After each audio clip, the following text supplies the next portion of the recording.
Hey there. For some reason, my weird. Hi. Hey there. For some reason, Welcome to the Cult of Cinema. my weird. And for some odd reason, did you hear me? So, I put up the stuff like I normally do. Let's try this. There we go. Now I'm muted. For the last 4 weeks or so, we have done the Cult of Giallo, and we are going to be doing more of the Cult of Giallo. But right away, what we're doing here tonight is something a bit different, as was requested. So there's 4 of you there. Now there's 1. I'm getting nervous, actually. If you're here, please say hi. Anyway, so what we're doing tonight is something a little bit different with the tier list. We are doing the movies of the 1970s. Now, I've chosen a cross-section of films. I initially wanted to do just horror films. That was going to be what I was going to do. But I changed my mind and decided, you know what? Let's do a kind of a cross-section of 70s films and see how that goes. So you're not just going to be choosing tiers for a horror film and putting it up against another horror film. Hey, Ryan, welcome. I'll take this to verses if you're interested. Oh, nice. Well, don't tell me what your verses are going to possibly be, because I'm supposed to go blind, Ryan. But I would love to have like you guys on for the for verses, even if you guys want to come on for like in October for like an episode together. We can do that too. I'm glad that you're thinking of this ahead of time. So there are a few announcements. Do you want to go straight into the tier list, or do you want to go over the announcements first? Because there's some announcements from Arrow and from Eureka, and I think I'm not sure from 88, but some from Eureka and from Arrow to definitely look at. Because, yeah, some big stuff happened. So what a lot of people were probably not aware of when we made the video on Tuesday, and I will let you guys know, is that I have epilepsy. Some people know that, some people don't, and we are having like a lot of heat here, and I had a little bit of a seizure during a video. I actually walked away from the camera for that reason. So just to let you know.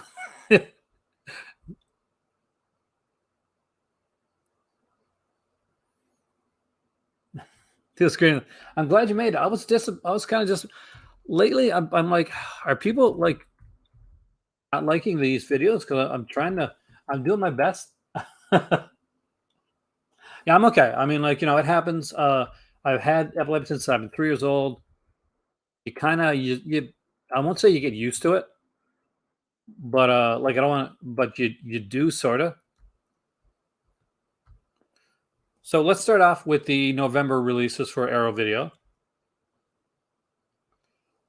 But yeah, I was in Fat Samurai Guys versus last night. It was Casino Royale against a Mission Impossible film. Hey there, Dustin. And I almost never made it because I told him, I was like, I'm not feeling the greatest, so I'm not sure if I'm going to make it. But at the last minute, I came in. So we'll look at the Arrow stuff first. Don't look at that really cool Eureka box set because it's a really cool freaking box set. Then we'll do the tier list. There's no actual verses tonight, but you never know what's going to happen. That's the cool thing with these videos. So let's dive right in here. So here are the November releases for Arrow Video. There's some things that you've seen before, and there's some things that are kind of brand new. There is Battle Royale. Again, it's standard edition. That's for the UK. But of course, go to it on the website. You can buy it. There is an edition coming out for The Hills Have Eyes, and that's coming out for everywhere. We also get Sailor Suit Machine Gun, Mill of the Stone Women. This one really, really interests me. I saw this one back in the day, but it's been a long freaking time.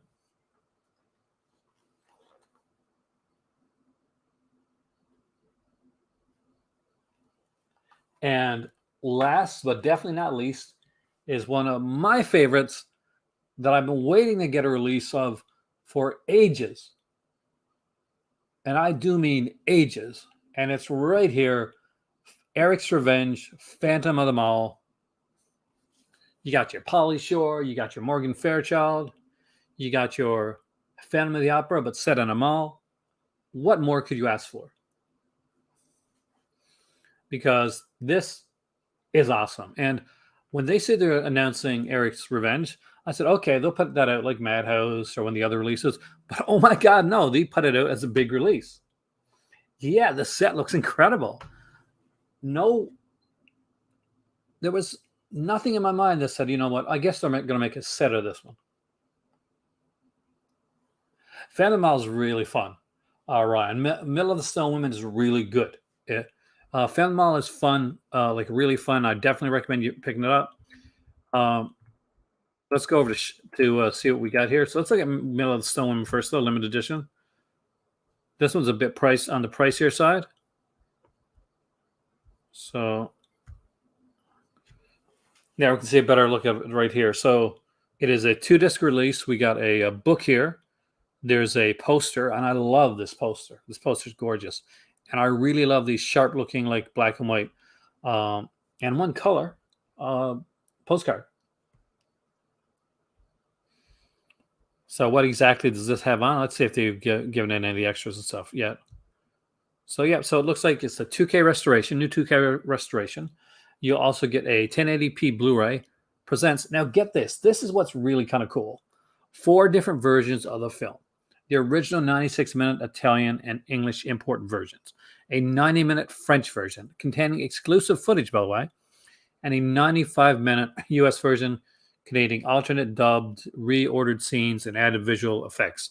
I would 120% say that the last version is the AIP version, much like you saw with the Bava stuff, and we talked about it on here when we did the Bava one. Well, you get 4 films, 4 versions of the film here, Ryan. So on the first disc, you're getting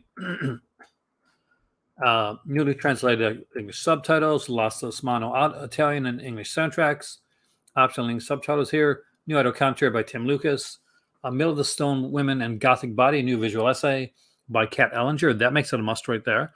Turn to Stone, a newly edited featurette containing archival interviews with Liana Orfi and film historian Fabio Milelli. A little chat with Dr. Mabuse, an archival interview with actor Wolfgang Prius. Rare opening titles from the UK release, retitled Drops of Blood. German opening titles, US and German theatrical trailers. Image gallery on the limited edition, like French and US versions. This is only on this edition. Once this comes out again, it only comes out with 1 disc. It gets the restored French version, the restored US version, newly translated English subtitles for the French soundtrack, and optional English subtitles for the deaf and hard of hearing. And as somebody that has a lot of friends that are in the deaf and hard of hearing camp, that actually is something that definitely means a lot to me. Let's just see if we can see a little bit more. There's the... I prefer this artwork right here.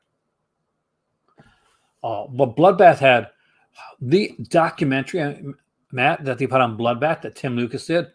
Incredible. Just incredible. All right. With that being said, let's go and look at... I love this one, but I got to love me some Phantom of the Mall. So let's check out Eric's Revenge, which is £10 cheaper, actually. So I should better convince my better half then, right? So I love the artwork here. I wouldn't say this is what it looks like, but it is cool artwork.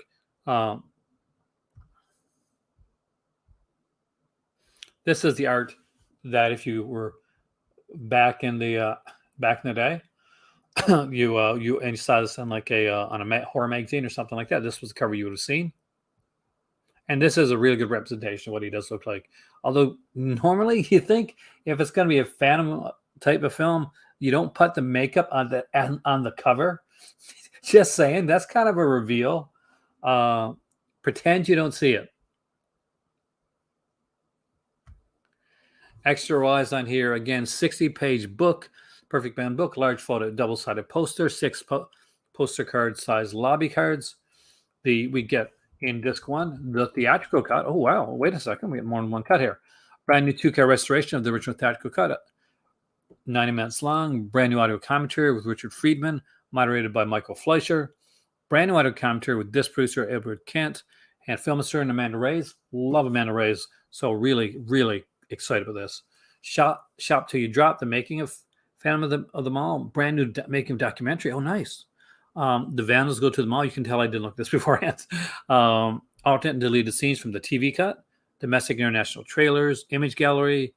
There's original scripts on here. And on the second disc, which I'm guessing is going to be exclusive to this set, is the TV and the integral fan cuts. So there's a brand new 2K restoration of the TV cut of the film with standard definition inserts for the footage unique to this version. That sounds really cool. And the integral fan cut combining both the original theatrical and TV cuts for the ultimate Phantom of the Mall experience. For a long time now, one of the things that I've been wanting to see them start to put on these here are some of these fan edits. There are some amazing fan edits out there that really should be looked at. And I'm glad to see we're getting the integral cut here, because there's so many movies, guys, that you don't realize. Well, I'm sure you guys do, but that people don't realize actually have like bigger like fan edits that kind of put things in or put things in different perspectives. I think fan edits of films could be, if they were done right, be the next big special feature for releases.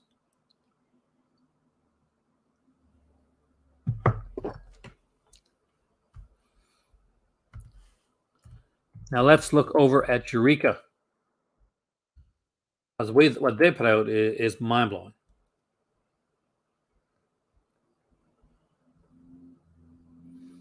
If I can find it. Come on, Eureka, where's your stuff at? Don't tell me I'm going to go to... Let's try down. I think $10. You must have got it on the same sale I got done.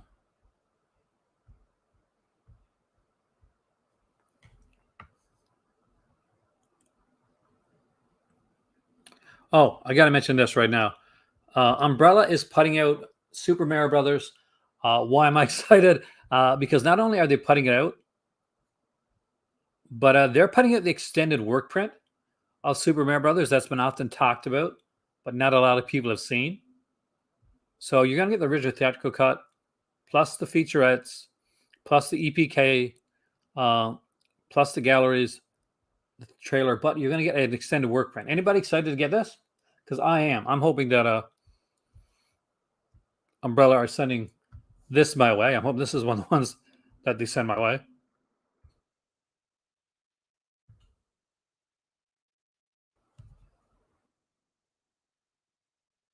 You guys are super quiet tonight, by the way.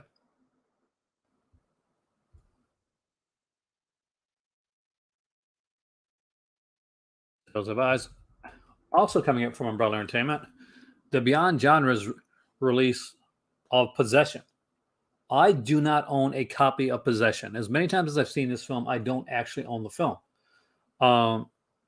So this may be my first time actually owning Possession.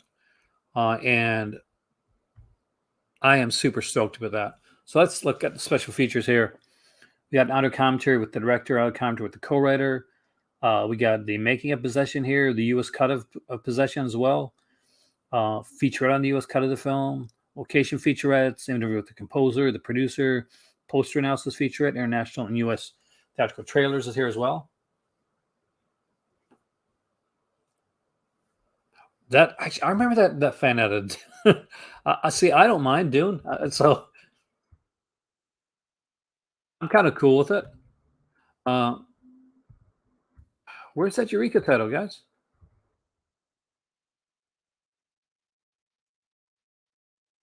Here we are. Oh, here we are. So we got The Grand Silence.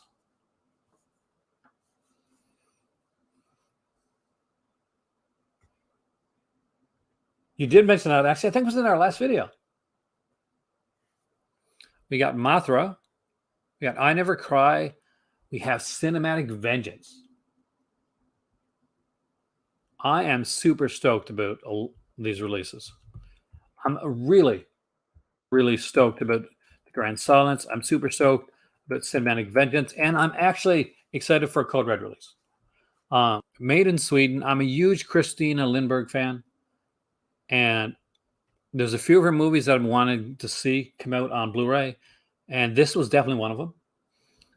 So this was her coming of age film. I think Inga at 16. I think this was called Inga in some places. Definitely a really, really cool film.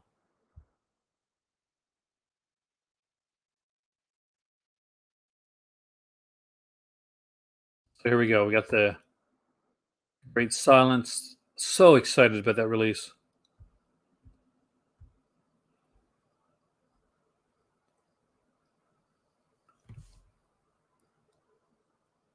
You stream Great Silence. One of these nights we'll do a movie watch here on the channel. Maybe after I get back. Maybe sometime in October we'll pick a good horror film for all of us to watch, or maybe even if we'll pick a trailer tape or something kind of fun we can actually watch.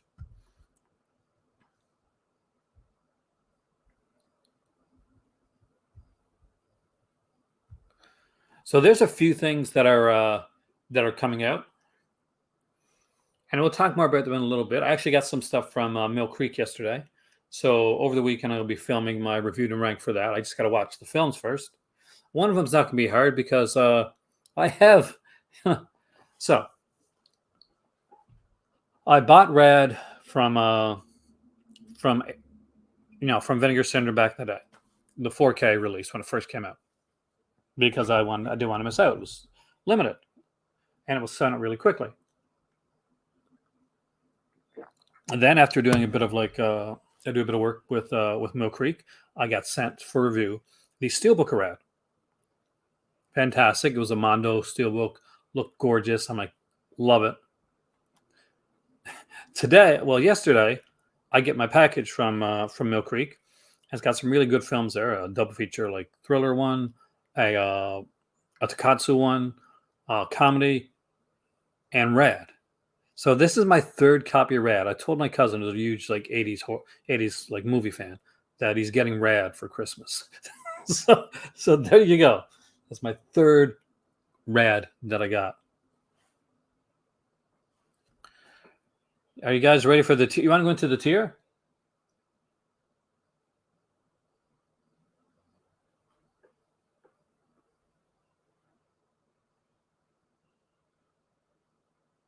How have you been finding, Ryan? I gotta ask for anybody that just is new to the Vinegar Syndrome subscriptions, or anybody that's had it for a while. How are you finding this half year? Because I'll be honest, there's been some decent films, but aside from Terminal Island and the upcoming Flesh for Frankenstein, there hasn't been anything breakthrough from Vinegar Syndrome. It's been a bit meh, and this is the only time I could go with it. It's a hot mess. I agree, actually.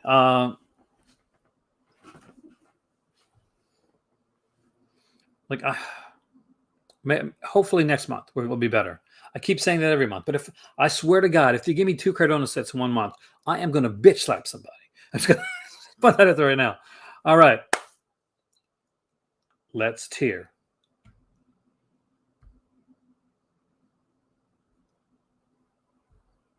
Yeah, I'm not sad that I got the releases. I just wish that there would have been a few kind of better ones, I guess. I'm okay with a little bit of Cardona, but they're really pushing it, man. They're super pushing it. So if you can, I'm not sure if you guys can see these here, but I'm going to say that I put a few different ones in here to see if you guys had seen them, see what kind of fun you have with these. So we're going to start off with a Hammer film, actually. Are you ready? Are you ready for this Hammer release? Because we're starting with Hammer. And these aren't all horror. We are starting with, because more than one Hammer Dracula film came out that year. Taste the Blood of Dracula.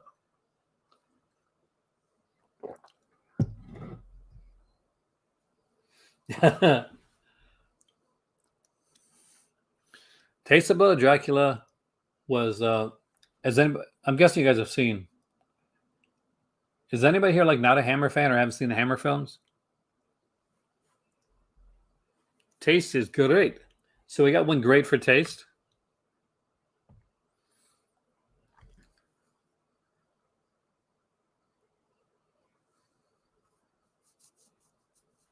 And unless somebody says something differently,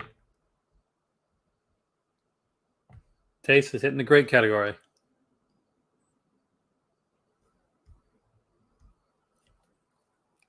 All right. And right up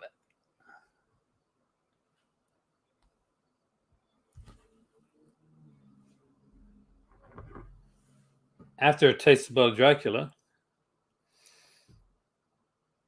And I was kind of curious, like which of these films people had seen. So we'll find out in a second. But here's another thing.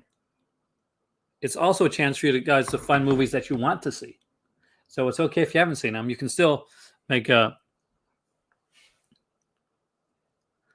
And this is And Soon the Darkness. It is from 1970. It is a British film starring Pamela Franklin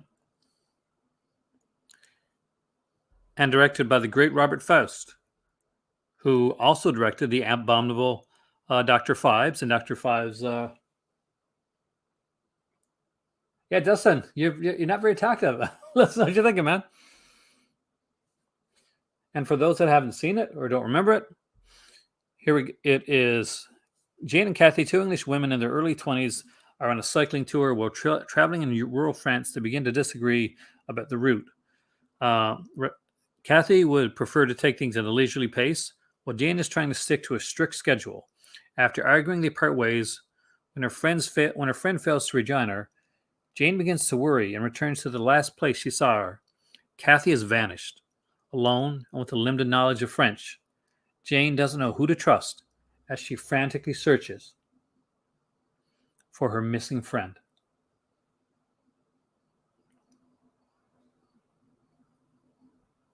Sounds good, doesn't it?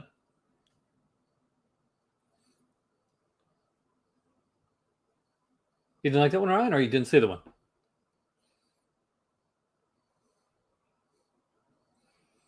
This is the type of thing that I would like to see Vinegar Syndrome be putting out. Much like I start counting, got an okay and we got a good. Do we have a tiebreaker?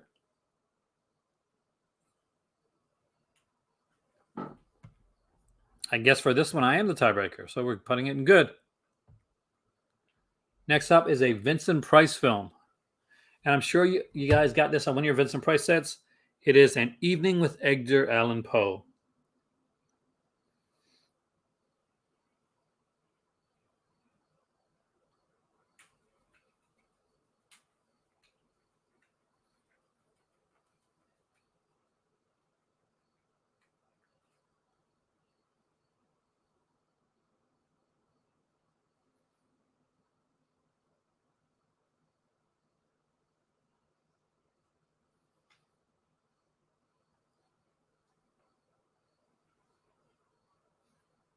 Great on evening and good on evening.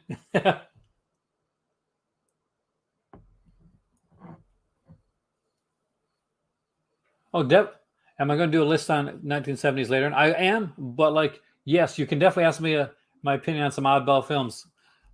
I was actually you guys said something there, so Hin, unfortunately, isn't feeling the greatest. She's resting up today, or she would be here because she had a blast last time.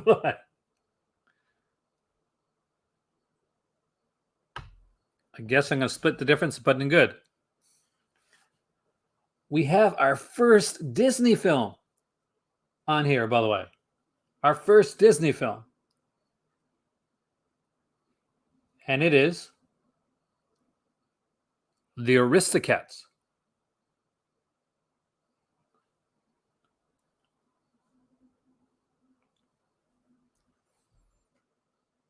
A pampered cat and her kittens get taken out by a butler.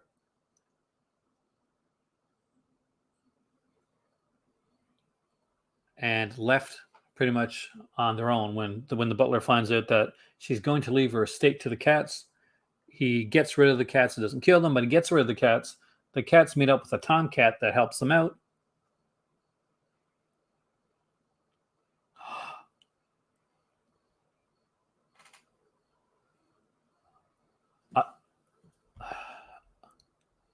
I'm kind of hurt here, guys. Good on Aristocats. Just so you know, Aristocats goes way higher on my list. It's my favorite Disney cartoon. Like out of all of everything Disney's put out, it's my favorite.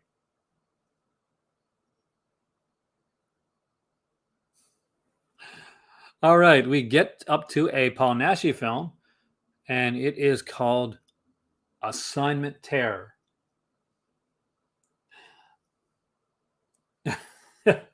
Assignment Terror, Paul Naschy.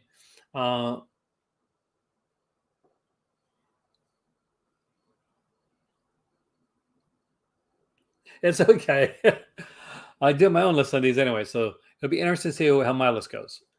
I want this list to be your guys' list.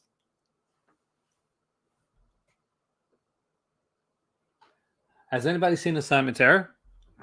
It's a fun little one. I think it was put out by Cordwaiter Scorpion. You can find it on Ronin Flix if you want to buy it.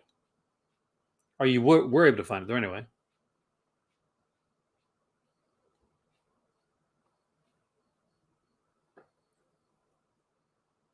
But it's not just Paul Naschy, guys, because this has Michael Rennie from When the Earth Stood Still. And also has Karen Dior and Patty Shepard. So, quite the cast for this one here. If you need another plot, here it is, right from IMDb. An alien scientist and his team are sent to Earth from their dying planet to exterminate the human population by unleashing monsters like vampires, werewolves, and mummies in order to inherit the Earth. So Dustin hasn't seen it. Ryan hasn't seen it. Matt hasn't seen it. Ryan gives it a good by default. And I'm going to guess you guys are going to concur with that one. So some of these are hard, aren't they? Don't worry, there'll be stuff here that you guys know. Next up is Beast of Blood. It's one of the Blood Island trilogy. The set was put out by Severin. I didn't get to buy it because it sold out before I got it. It's up there with Mad Dr. Blood Island, stuff like that. This is Beast of Blood, one of the films from the Blood Island trilogy. Starring, of course, John Ashley, who stars in a lot of these type of films. And done by of course, by Eddie Romero. We get a great from Ryan right out of the gate. That's good. I'm glad we got a film that people have seen.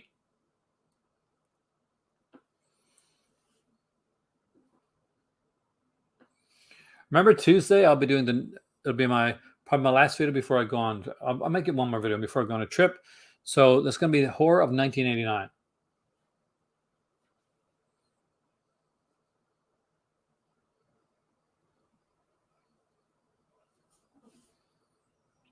Two greats on that one. Beast of Blood Island. We must like the blood because we got Taste of Blood and Beast of Blood, both in the great category. And we followed up with Beneath the Planet of the Apes.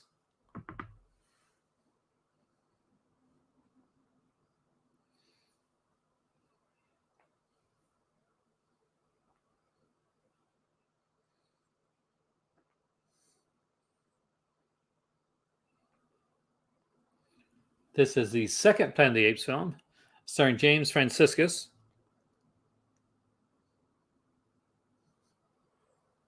With a small, tiny role for Charlton Heston. I think Charlton Heston's in this one, like at the end. So we got one OK for Beneath. We got two OKs for Beneath. And what's Matt's thoughts on Beneath?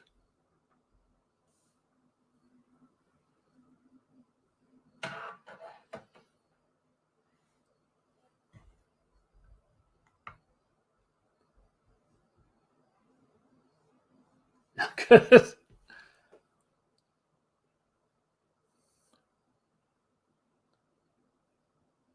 All right.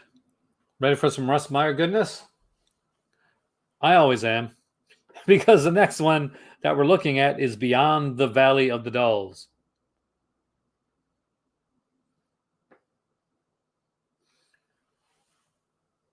Third's the best in my opinion, actually, Matt. That's my favorite, along next to the first one.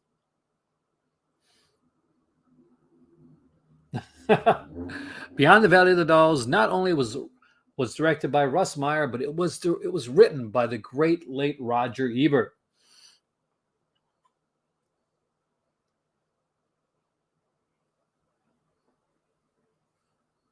Ryan puts Beyond at great.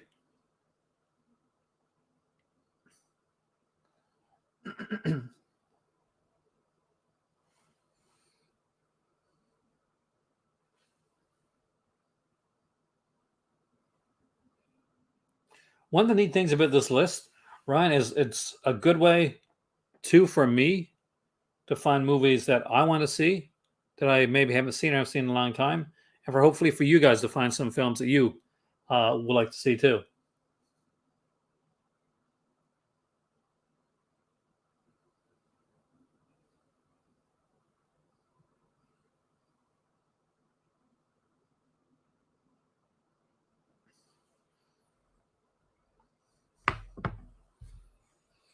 So, are we going great for Beyond the Valley of the Dolls? Haven't heard from Dustin. Haven't heard from Matt.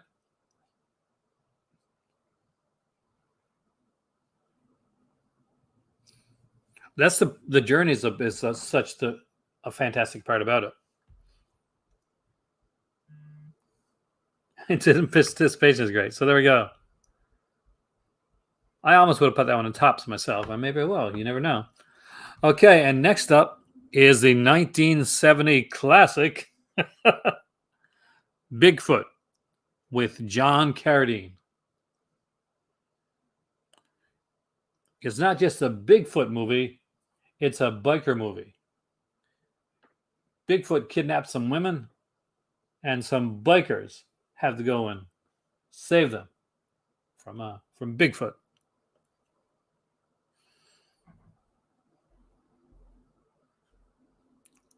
With John and Chris Mitchum and Lindsay Crosby and the late Western actor, actually, Ken Maynard. Little fun fact about me, when I was going to art school, one of the things that we had to do was we had to draw a portfolio. And one of the things that I drew was killed by actor Ken Maynard. That got me into art school. And for those that didn't know it, yes, I did go to art school. We got a great from Ryan.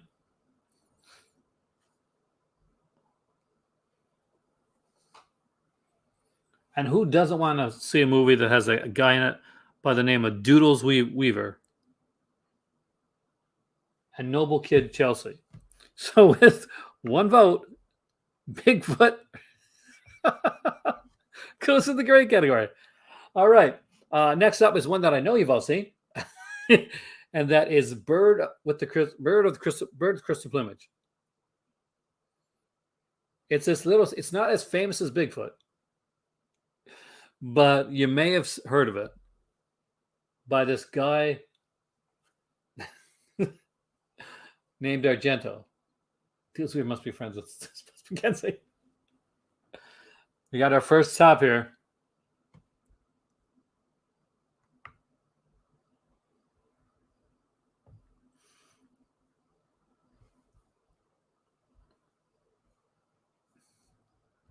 And following that up with another film that came out from Arrow Video.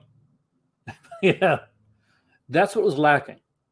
Like when I was watching Birth Crystal Plumage, I'm like, this is a damn good movie, but it could be just a bit better with Doodles Weaver. There's a bit of Doodles Weaver missing. So next up is Blind Woman's Curse.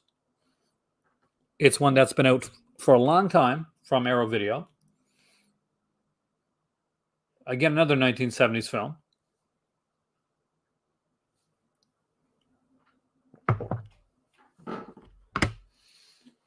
Where's everybody on Blind Woman's Curse? Ryan puts it in the top.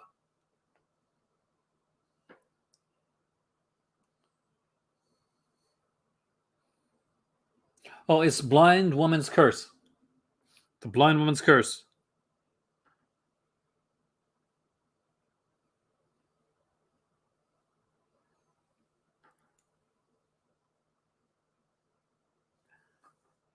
I think I'll change my name to Doodles Weaver. There we go. Dustin says great. So we got one top and one great. It looks like Matt's going to be the tiebreaker on this one. Where do you put the classic Blind Woman's Curse at?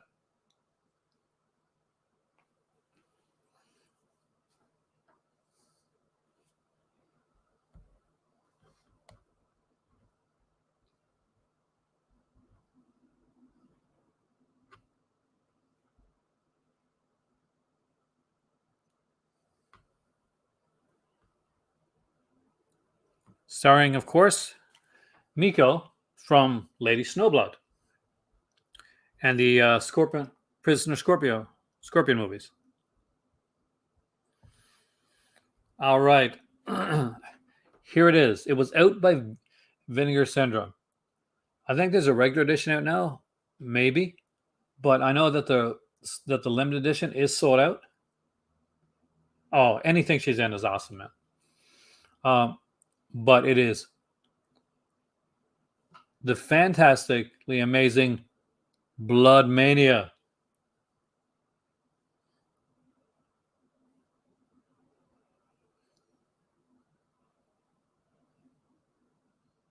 So this is, of course, one of the Pete Carpenter films where all of the girls love Pete Carpenter because he's such a hot dude.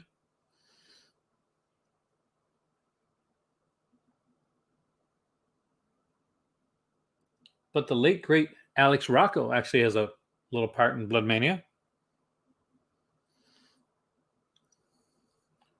We get a great on Blood Mania.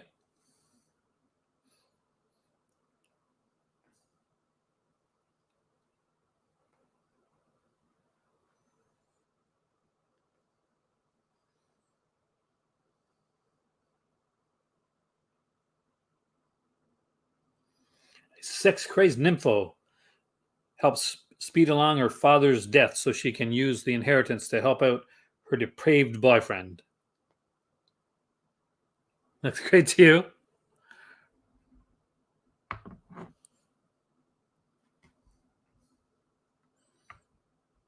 What the hell? Blood Mania.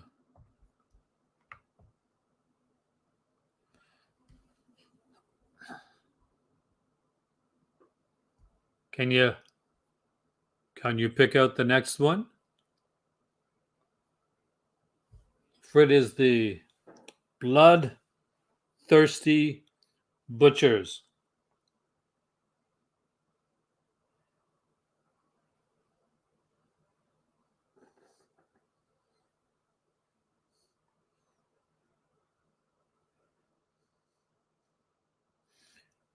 It's Andy Milligan. Yeah.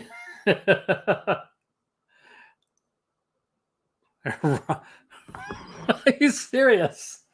Ryan is putting Bloodthirsty Butchers in the top.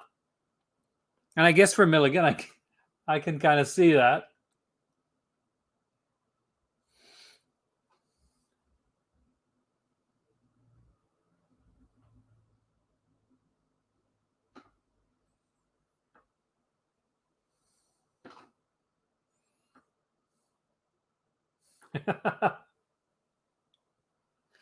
Did you have to check Letterbox? Did you vote on? Did you Letterbox this film?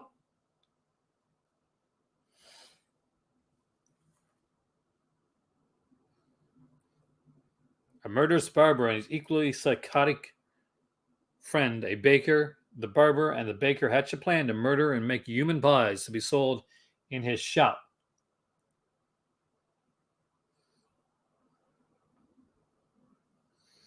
It is Andy Milligan's version of Sweeney Todd.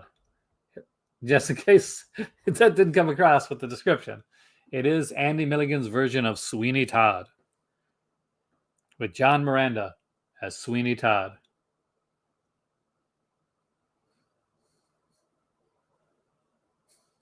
You got a good one, Ryan.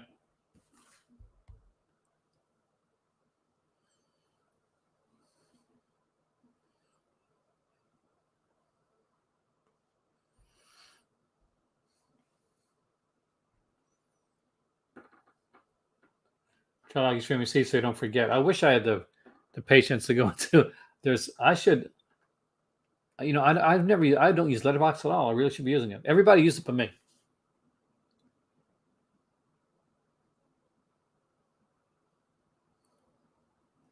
It's your least favorite of his films, but you put that top. Okay.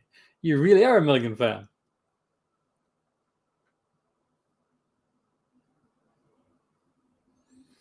This is the Sweeney Todd Milligan, Matt. Not sure if Dustin's signing Milligan or not, or is Dustin still here?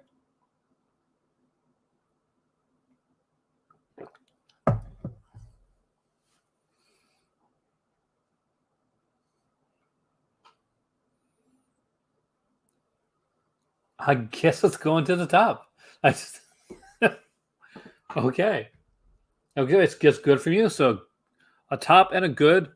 I got to split the difference and put in great. Bloody Butchers is great. All right. Next up is Shelley Winters' exploitation film. Because you guys said you wanted some good exploitation in here. Well, here you go with Shelley Winters as Bloody Mama. Pretty sure I got this one on Shout Factory.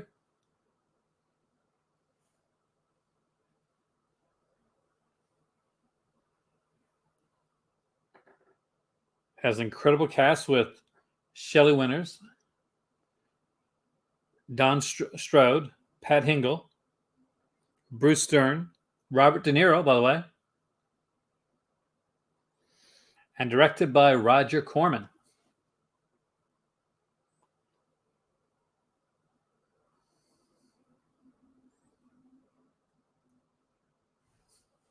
It is one of her better roles, actually.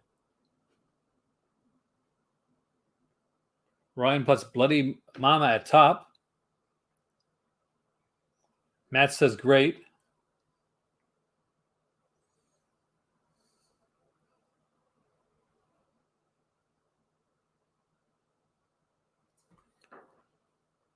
Well, because there's no one else here apparently voting, I guess I'll split the difference again and we'll hit it in good. I also want to put it in great just for Scatman Crothers' role in the film. We'll put it in good. Next up is our first Jess Franco film to hit the list. By the way, guys, I am working on a Jess Franco tier list that I want to do exclusive here for Patreon. Who would be interested in a Jess Franco tier list? And if so,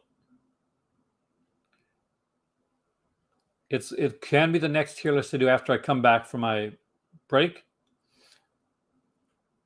Because that'll give you a lot of time to actually think about it. But let me know if it's something you're interested in before I go into it. Because I want to have everything because he's done a lot. But I'll try to put some of the big ones in there. And anything that's been put up by Severin, because that'll probably be on Tubi as well.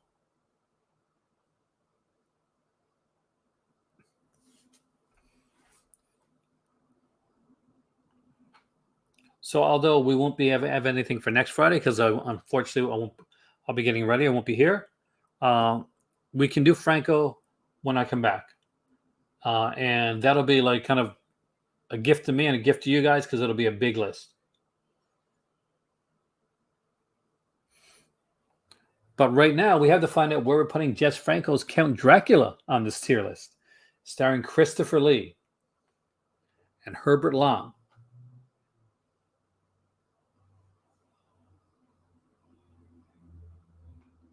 I think some people are gonna like get a new appreciation for Franco with the new noir set coming out. Ryan says great for Count Dracula.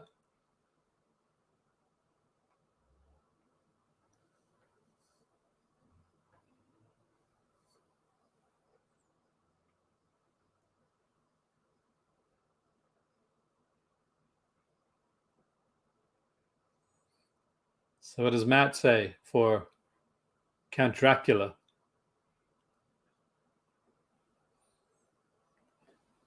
As we're looking through this area, you can start to see like patterns come up on the types of films that are being they're being shot at this time.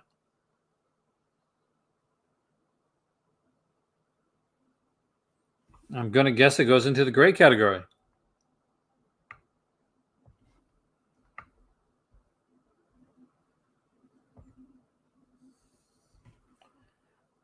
But we're not finished with counts or vampires. Not yet. Not when we have the modern hip vampire that changed it all. Count Yorga vampire. Count Yorga would be the vampire that would bring Hammer, good or bad, into making Dracula a modern character. So the Dracula films suddenly weren't gothic anymore. They were set in modern times, the 1970s. And Count Yorga was the film that started all of this. Count Yorga Vampire. Starring Robert Corey. Where do you guys rate Count Yorga Vampire? Ryan says good. Have you seen it, Matt?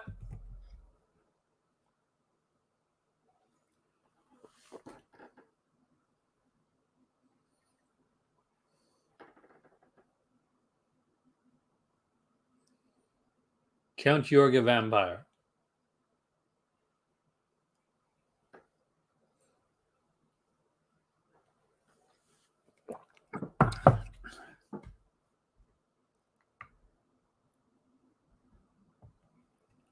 My list is going to be, that's okay, Matt, take your time. My list is going to be very different than your list, by the way, guys. And next up, we have another Hammer film, but we have a Hammer thriller. And it has the girl from Heart to Heart in it. And that is Crescendo.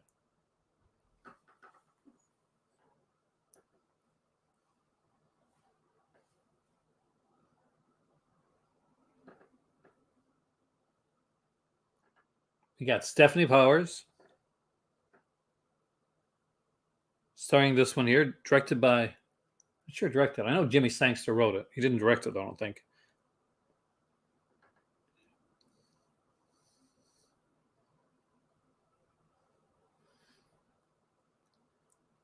Great on this one. Everything. When they met, it was murder. Oh, it's Crescendo. Crescendo, starring Stephanie Powers. It's about this woman. Basically, she goes to France and to do her thesis on this. God, what's that? I gotta look it up. On a composer, right? Yeah.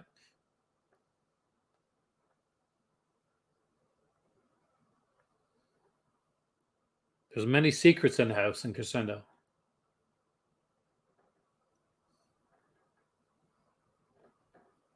I would love to see it get a Blu-ray release. Where I work with Mill Creeks, I would love to see Mill Creek to put it, Ryan, on Blu-ray so that I could possibly get a review copy of Heart to Heart. That would be amazing.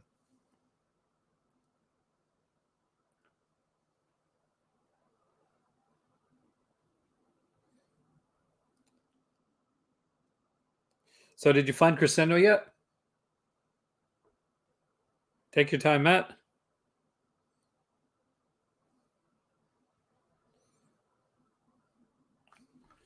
Heart to Heart is one of the best when it comes to this type of show. Don't feel bad. Think of it this way. Look at how many movies that you possibly want, if you're interested in them, Matt, that you possibly had the chance to see. So with one vote, it goes into the great. Actually, I think it deserves it. And we get another Vincent Price movie coming up.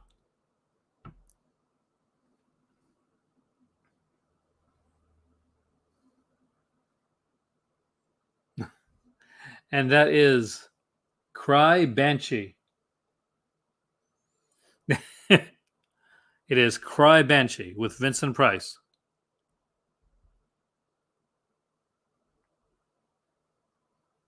Cry the Banshee. Did I say Cry Banshee? Cry the Banshee.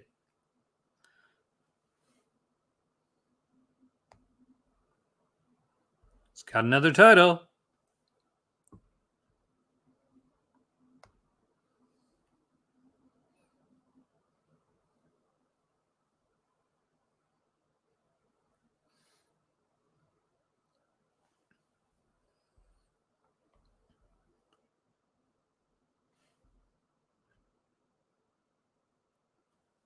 Excellent film, in my opinion, with Vincent Price doing a role that he was really freaking good at.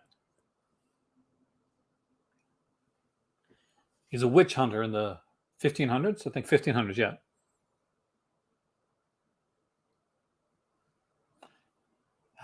Oh, you have a Vincent Price film to put on your list because this is a good one, and actually, it looks like it's a great one.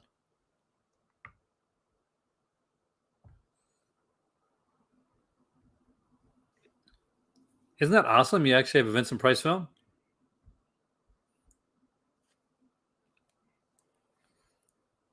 It's good when you find a film that you haven't seen, but it's even better when you find a film from a great actor that you haven't seen.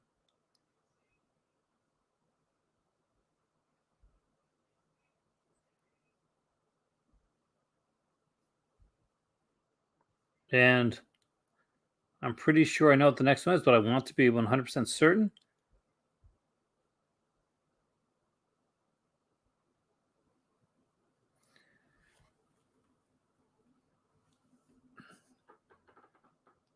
Not a problem.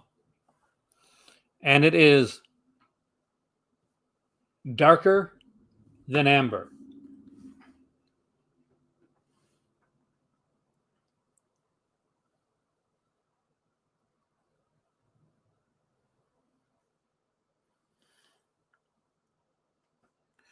Starring Rod Taylor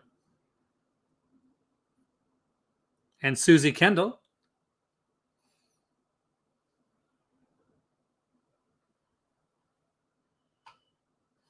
Directed by the great Robert Klaus.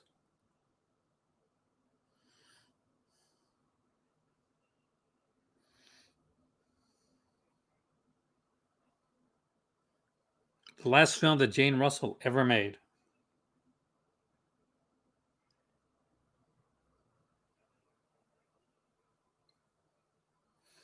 Ryan says, great for Darker Than Amber.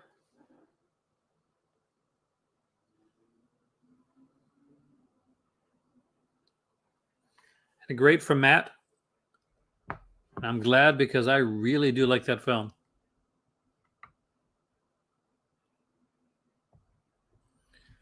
And speaking of films that I like, we followed up with a film that I've talked about much on my channel, like a lot over the years. And it is a film, the kind of deeply disturbing film starring Jane Asher and Christopher Sanford, and that is Deep End.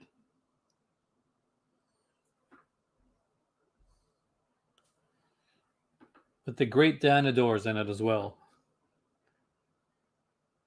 It's kind of a coming of age film, kind of something else. but it is the movie Deep End. It was put out by BFI Flipside. If you don't have it, I recommend you pick it up. You got to see it, Ryan.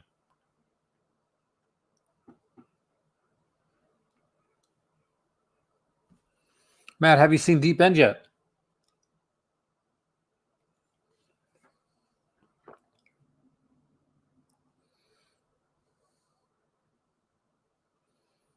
Because the features will blow your mind. There's a short film on it that will creep the hell out of you by the time you finish it.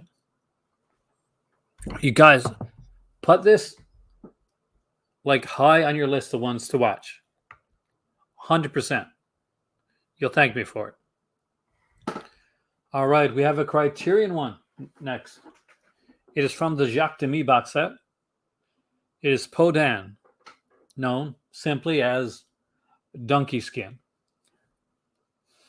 It's a fairy tale. It's a Grimm's fairy tale where the mother dies in birth and the father cannot find another wife. So when his daughter starts to become of age, he says, I think I should marry my daughter and have kids with her.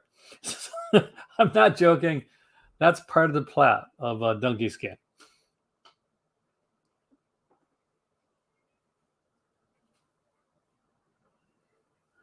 It's Jacques Demy, and it was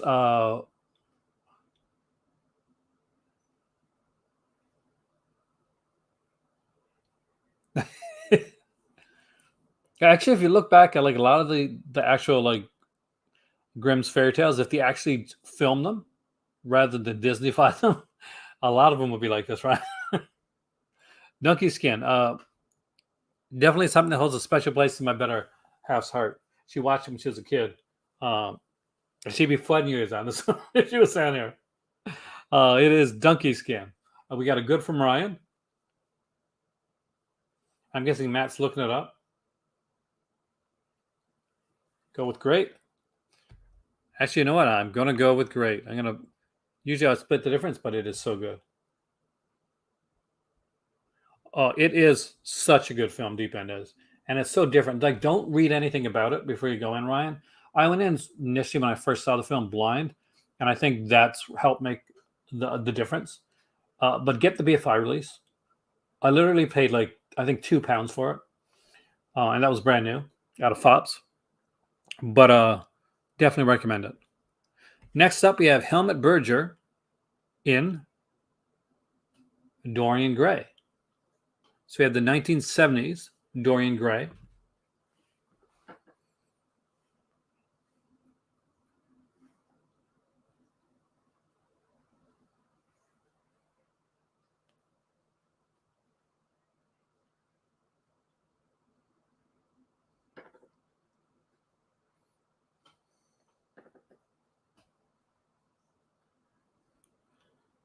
Directed by the famous, I want to make sure I get his name right, Massimo Dallamano, who did some cool Giallo stuff, by the way.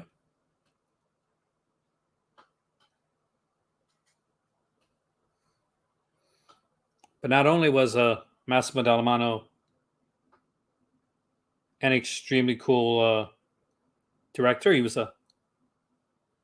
had worked on he did cinematography for films like For a Fistful of Dollars.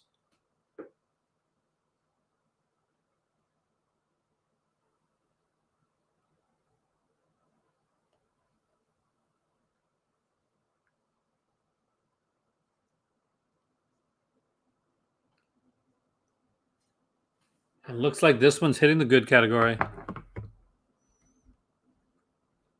which is decent. It's not Dallamano's greatest work, but good seems to be a great place to put it.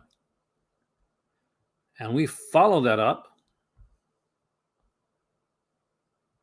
with you have to see Young Girls of Rochefort. That's the one to see.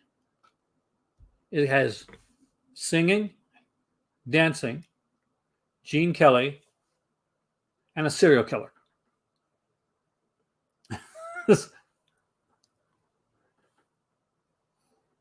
I'm not joking.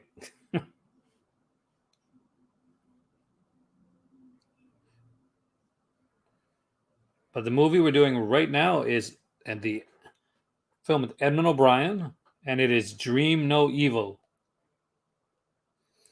by John Hayes. And if you got the second volume of the American Horror Project box set from Arrow Video, then you have this film. We have Edmund O'Brien, Mike Pataki in this one here, because Mike Pataki acted in almost, and so very many of John Hayes films. We get a great from Ryan.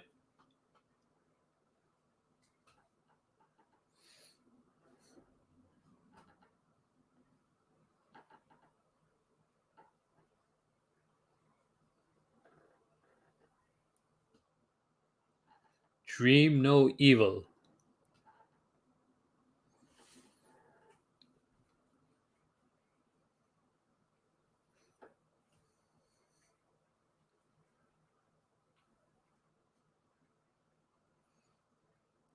A young orphan girl obsessed with finding her father gets adopted by a traveling church.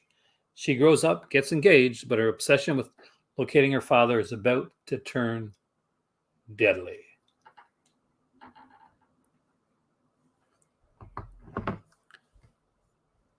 And we follow that one up, guys,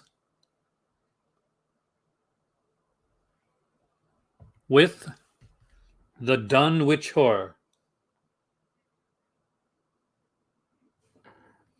Where do you guys put The Dunwich Horror at?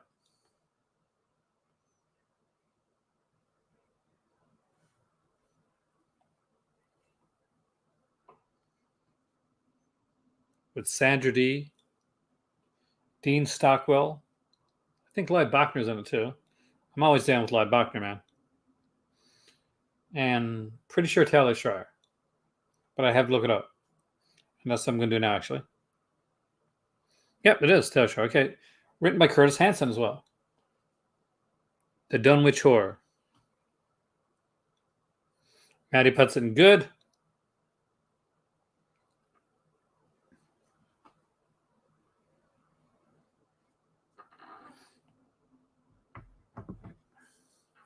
I'm going to guess Ryan is picking up his better half right now.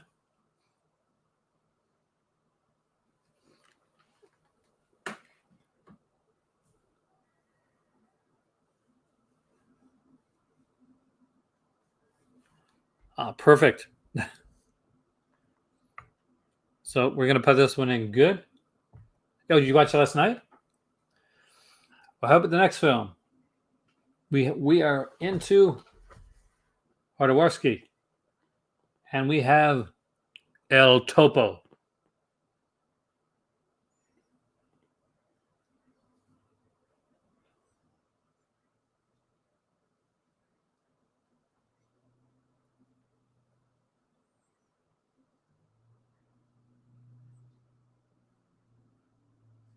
I think that says it all.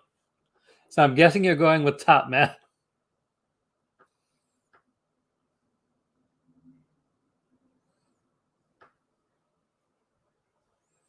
And I am pretty sure that's what Ryan would say as well. Is what a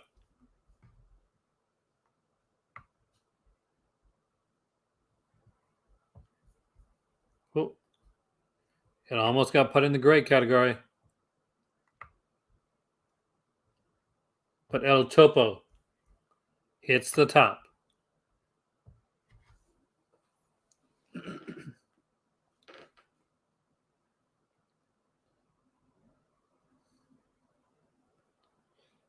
Looks like I might have to start voting soon. Or wait till Ryan gets some internet back again. But the next one up, guys, is Equinox. Out from Criterion. I think it only ever got a DVD release from Criterion.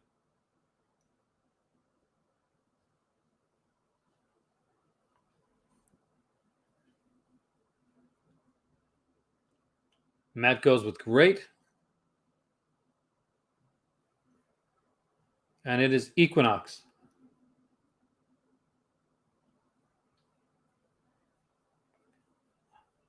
Ryan went good on El Topo. I had to change the one for El Topo.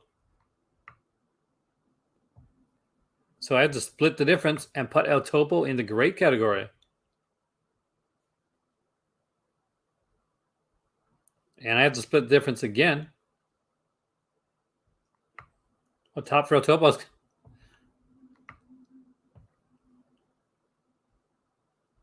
Top on Equinox, so split the difference on Equinox. And that, I guess, hits the great.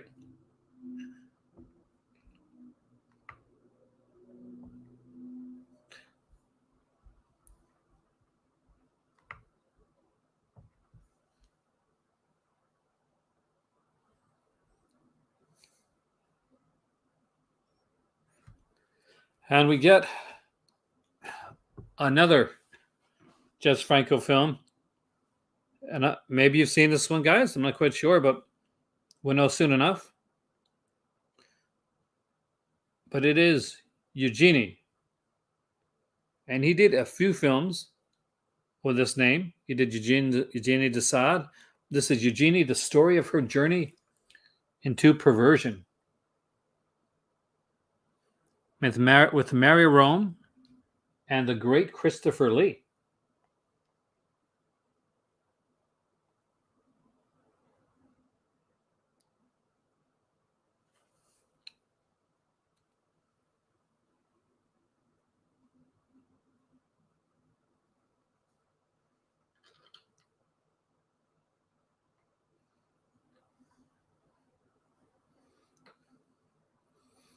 We get Great for Eugenie.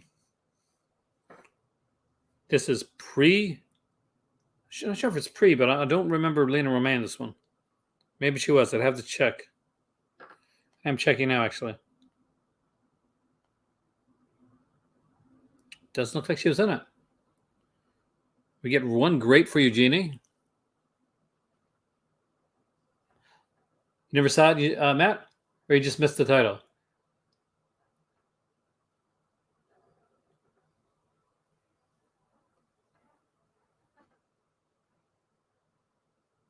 It is Eugenie.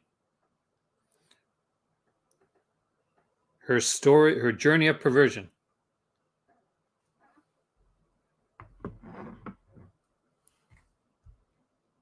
Looks like we get another great. Okay, here's one. Well, we'll see if anybody's seen this one. It is Flesh Feast, done in 1970. And it has Veronica Lake, the classic film noir actress, Veronica Lake.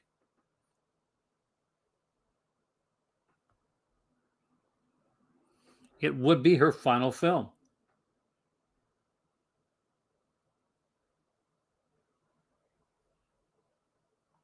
And the plot is a ring of Nazis in Florida in possession of the body of Adolf Hitler, plan to revive him so they can take over the world.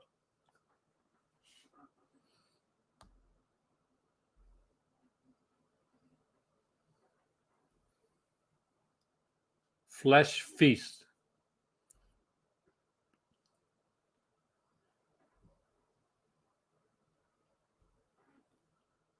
I'll be totally not surprised if you hadn't seen it. Okay. Ryan comes in with a generous okay for Flesh Feast. I'm guessing he's giving the okay because Veronica Lake is in the film.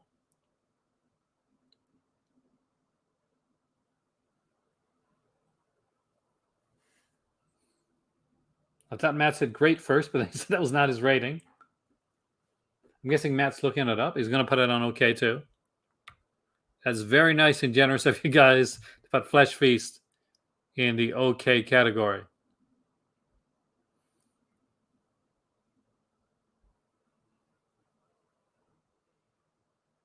Who here loves monster films?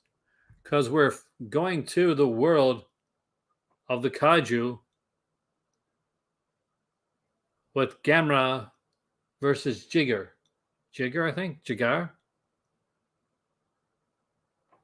Post look cool. Gamera versus Jigar.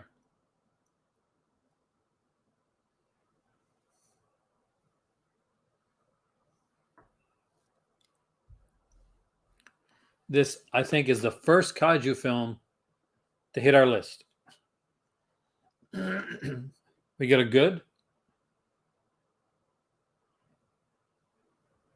from Matt. Matt goes with good.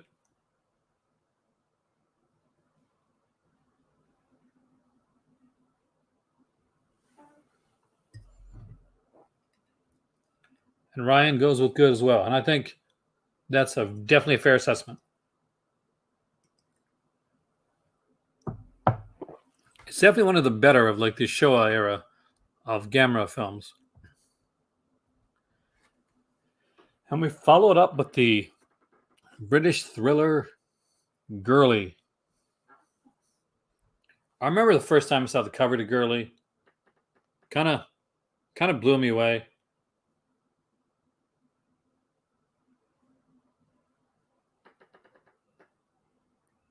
This movie Girly, by the way, is called Mumsy, Nanny, Sonny, and Girly in its original release. It was actually directed by Freddie Francis of Hammer fame.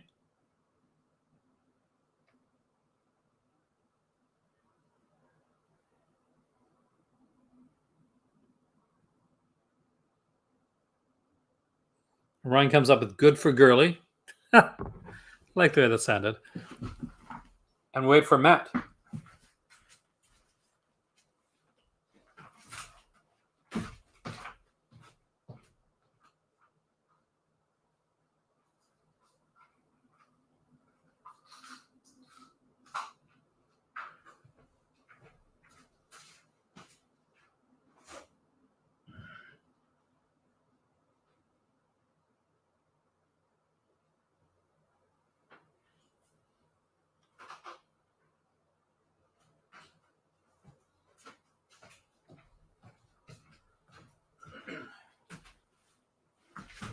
Hey, Emily, welcome.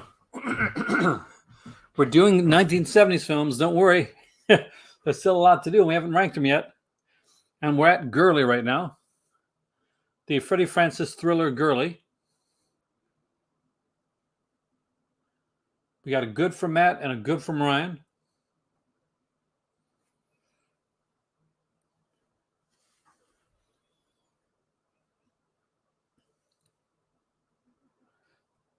And I'm going to have to ask you, are you a Franco fan?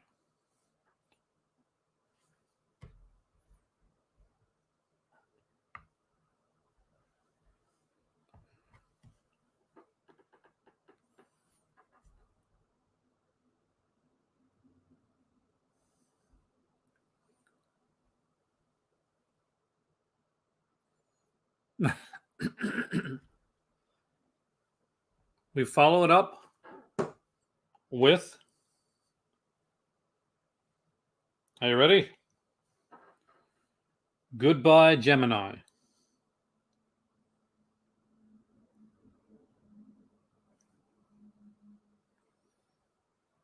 With Judy Geeson.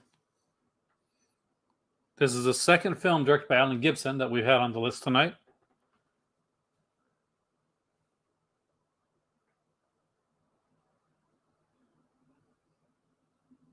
The first one was a Hammer film. I think it was Crescendo. But this is Goodbye, Gemini.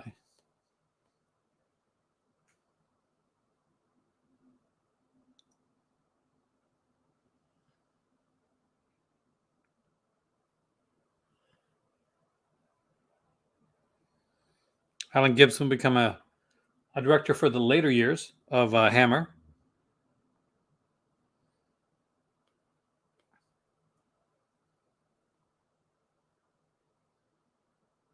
Did a lot of TV like Z Cars and Thriller. Get a good and we get a great. Of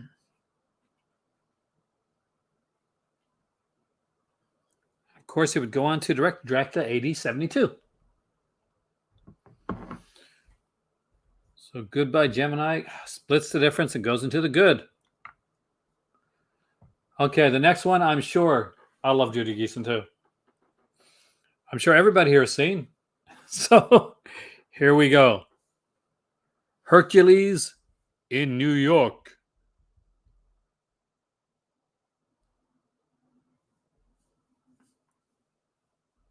with the great Arnold Schwarzenegger and Arnold Stang.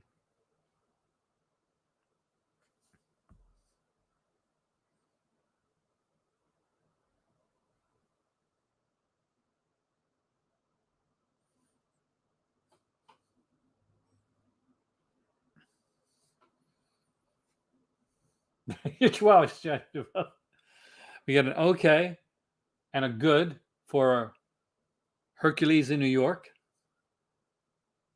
Great from Ryan. I think is doing it ironically.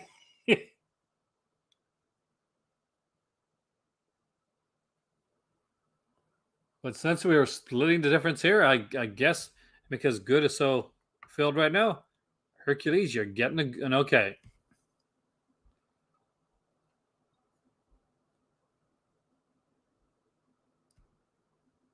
And I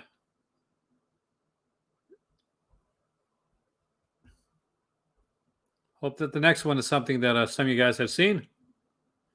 Because the next one is something that's he's if you have more than one person there, you can both vote, just so you know. So Matt, if you're there with somebody, or Ryan or Emily, you guys can both take a vote, you know. And next up is The House of Dark Shadows.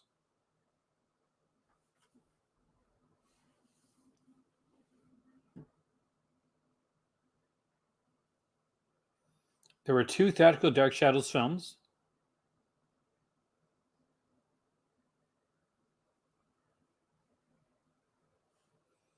House of Dark Shadows is definitely the vampire one. But what great.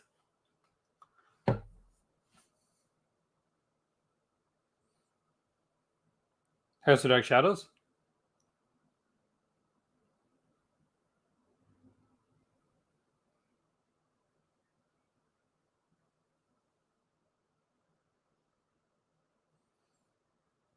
So Matt starts out early with House of Dark Shadows with great. Ryan says top. Emily says great. Looks like it's going in great.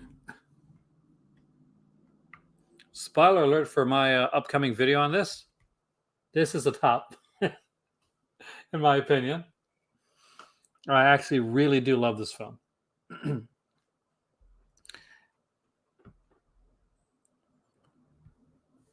And although it looks like that's a double feature, just where the poster was done,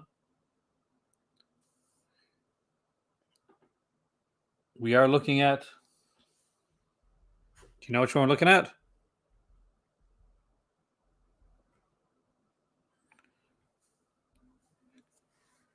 I Drink Your Blood.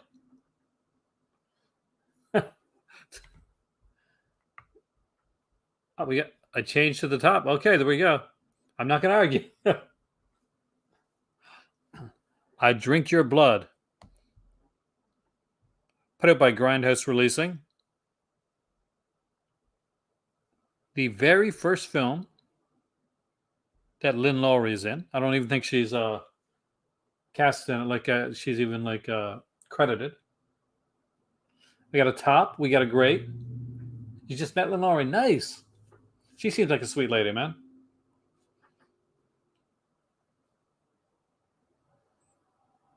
We got 2 greats. It looks like I Drink Your Blood hits in to the great. And I'm okay with that. I really did like that film.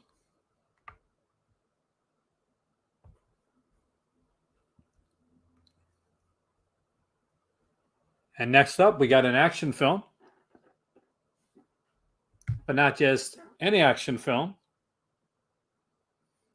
We have the 1970s classic. Or will you think it's a classic? It's Kelly's Heroes. With Clint Eastwood, Telly Savalas, Carol O'Connor, Donald Sutherland, Gavin MacLeod from The Love Boat, comedian Don Rickles. I'm not joking. He's in the film.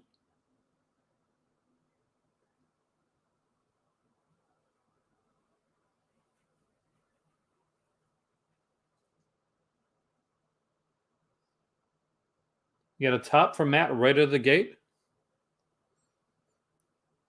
My better half would agree with you. We got a top from Emily.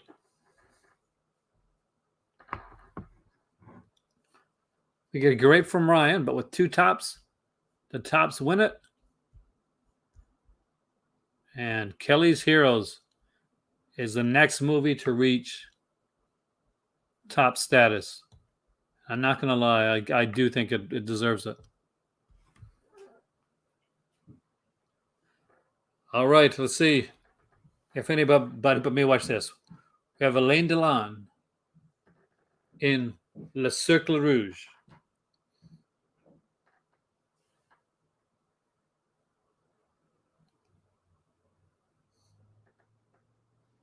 If you haven't seen it, I do recommend it. After leaving prison, master thief Corey crosses paths with notorious escapee, an alcoholic former policeman, to plot an elaborate heist. Alain Delon in the heist film Le Cercle Rouge. Le Cercle is the top.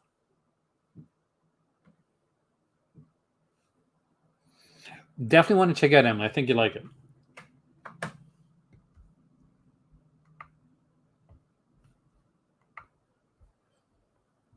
I can easily say that my better half showed me this one.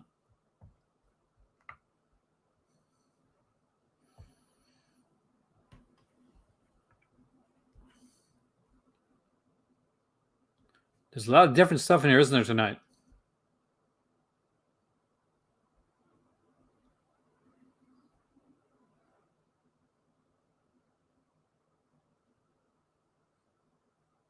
All right, let's see what is next. Is that what I think it is? It is Mark of the Devil. 1970s Mark of the Devil.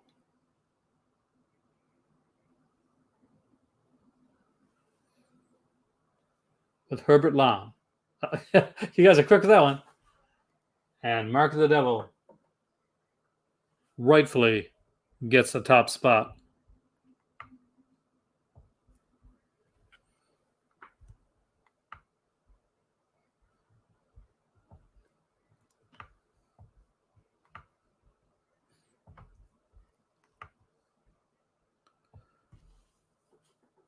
And let's follow it up to a very different film.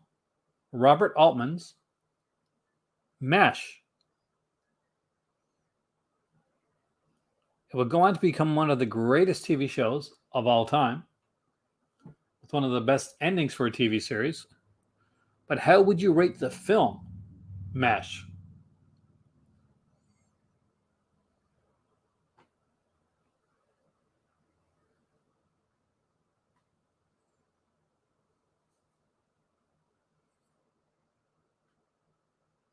Altman out of top. We got two tops for MASH.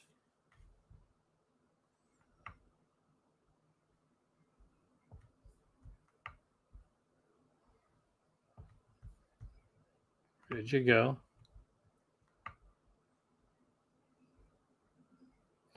Get one great. Looks like the tops went out. But either way, I think it looks like everybody enjoyed it. Now, are you ready for another Hammer film? The much maligned Scars of Dracula.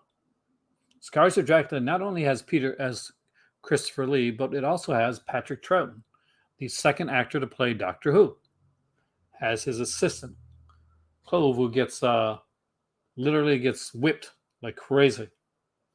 Get a very vicious and sadistic version of Dracula here. Got a top from Emily.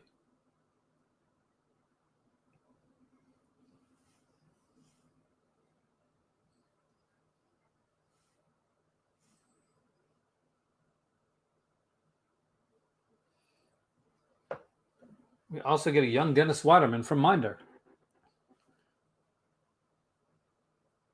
Oh, can be so good for you. Got a top from Ryan.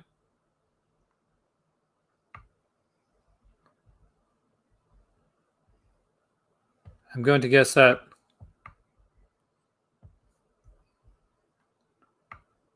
Matt is trying to remember which Dracula it is because he said earlier that he wasn't. Sometimes they kind of went into one.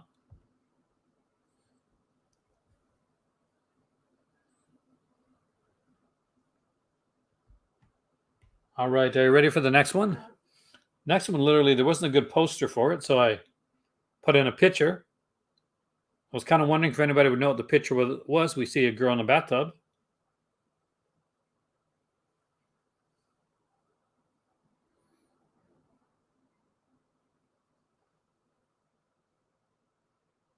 But it is the Scream of the Demon Lover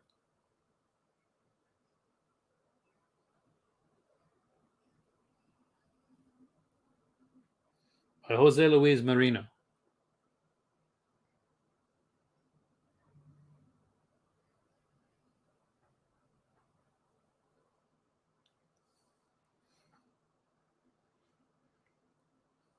A beautiful young woman travels to a remote estate to seek employment as a biochemist for Baroness Janos Delmer. She finds herself attracted to him, so immerses herself in her work to suppress her lusty desires.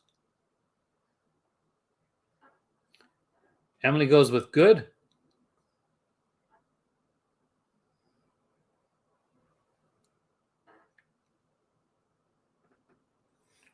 We have a baron that transforms into a demon. Ryan goes with good. And Scream of the Demon Lover hits the good category. And we follow that up with Tygons. And this was put out by Severin Films. The Beast in the Cellar.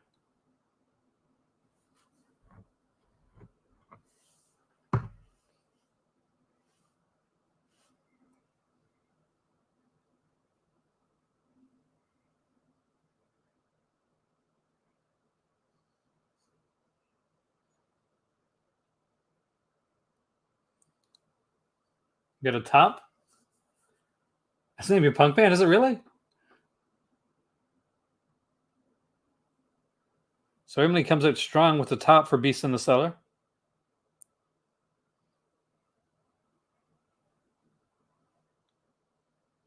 We get a great from Ryan.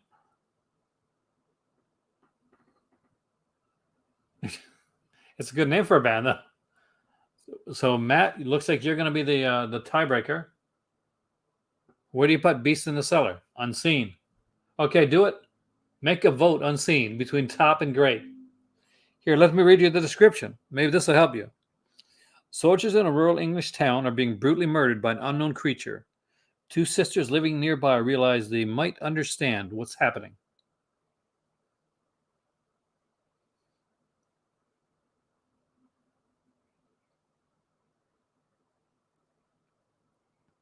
I could split the difference and put it in great, I guess.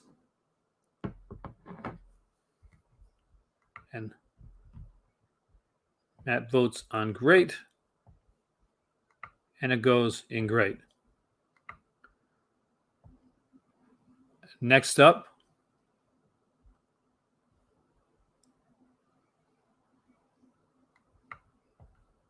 make sure that's the right one. We have The Blood Rose.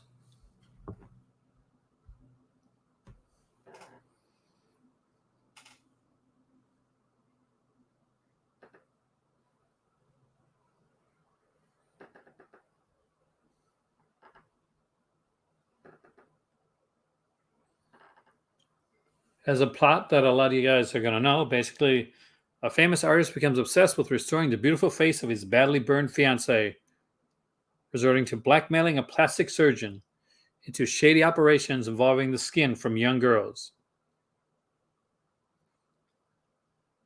It is directed by Claude Melot.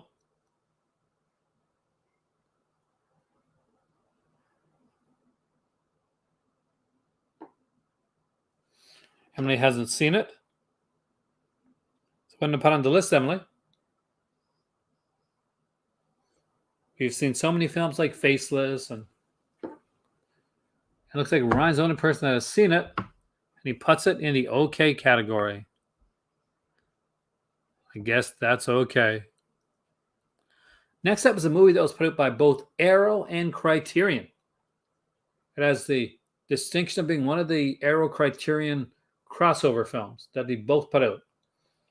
And it is The Honeymoon Killers.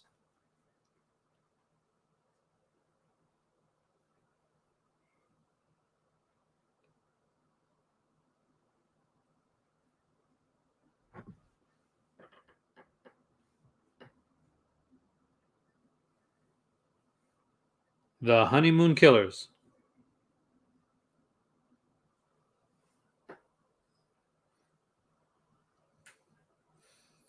We got a top from Matt. We got a great from Emily. Looks like Ryan is going to be the tiebreaker with this one.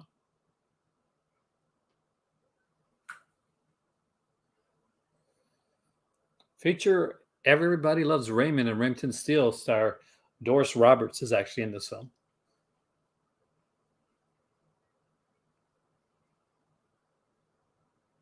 Ryan, it looks like you're going to be a tiebreaker, man. You got a top and a great.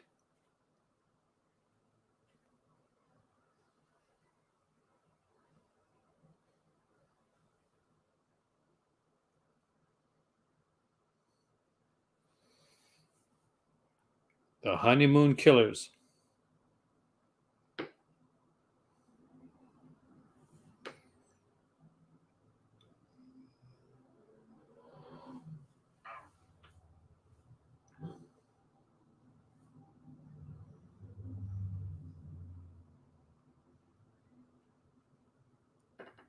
I think that was Leonard Castle's only flick, actually.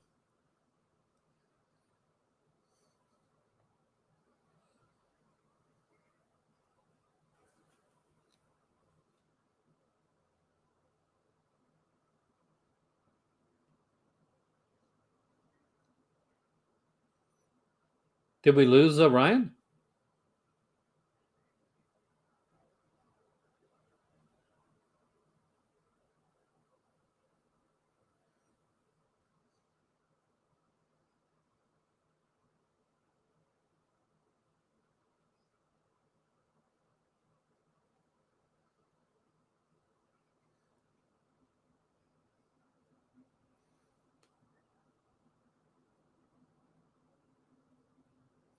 This film was remade in 2015, by the way, under the title of Hallelujah, and it's out from one of their Vinegar Syndrome partner labels.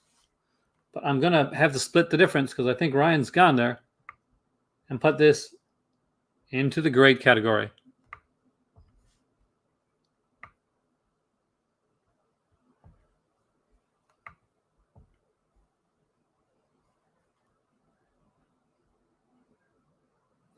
Ryan said good, so it looks like we're on great anyway because we just split the difference.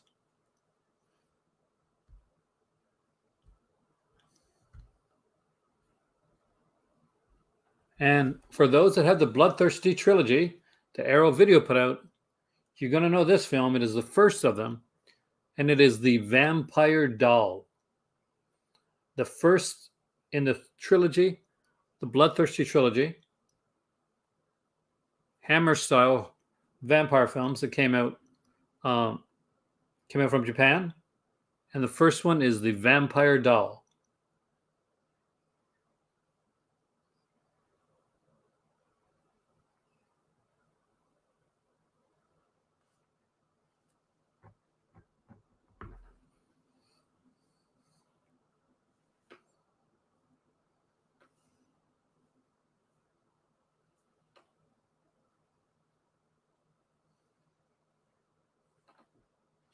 We got a great from Emily, a great from Ryan,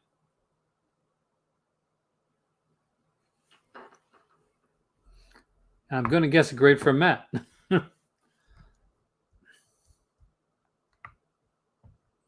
Looks like it is great.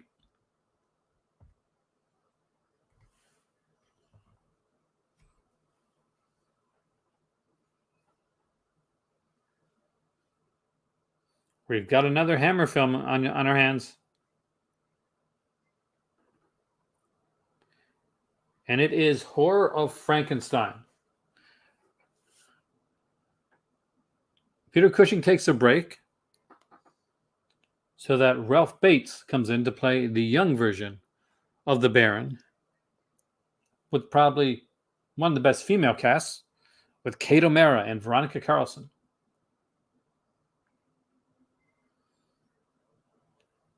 We get John Finch in here. And the monster is played by the late David Prowse, who would go on to be famous for Darth Vader in Star Wars. This would be his first time playing the monster, but not his last.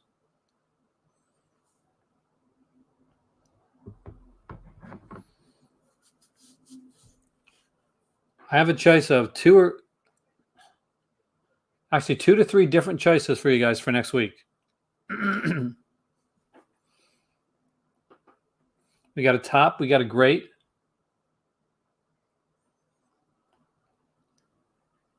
Where does Matt put Horror of Frankenstein?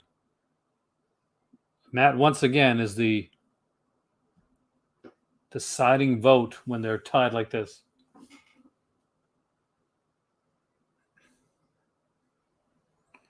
My better half is going to kick herself for not being here. I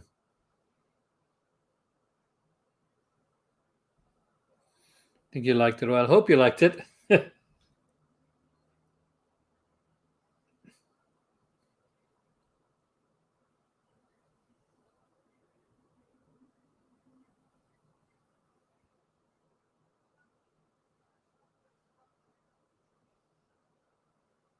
Great.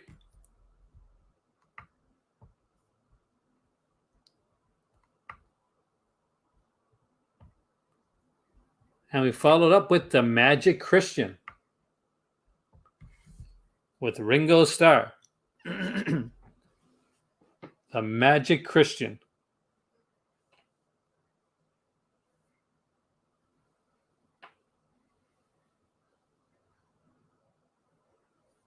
We have Peter Sellers, Ringo Starr,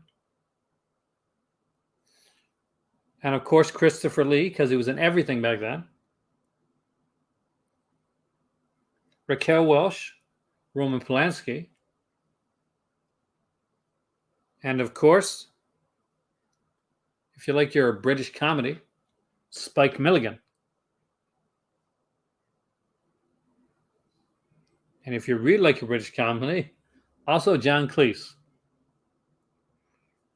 Ryan puts his first Ma on the board, putting The Magic Christian in the Ma category.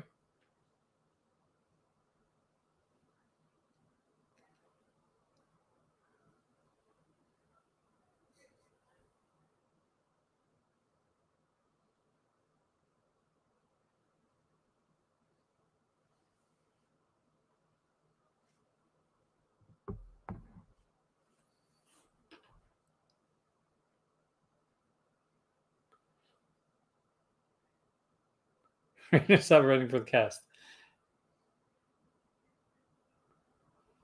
It's kind of like the $1 Million Man, where they're like, anybody can be bought for money. We got a Ma and we have a great. And you're at good. It looks like I'm going to split the difference, and The Magic Christian goes in the good.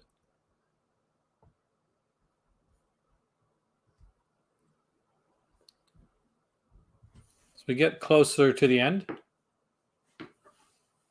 we get to one of Paul Naschy's most famous films, and probably most known films. And if you've ever watched a Paul Naschy film, and only one, this was probably the one.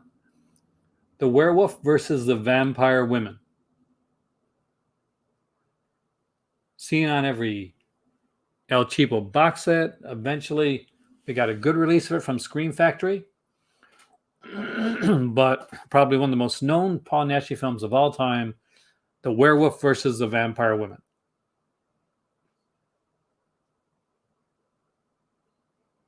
The Werewolf versus the Vampire Women.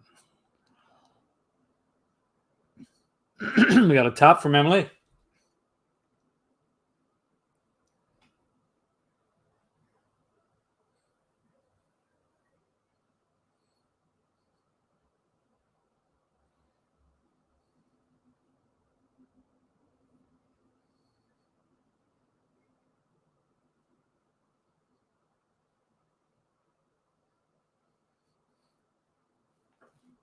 Don't feel shitty, man. We will be doing a Nashi one down the road.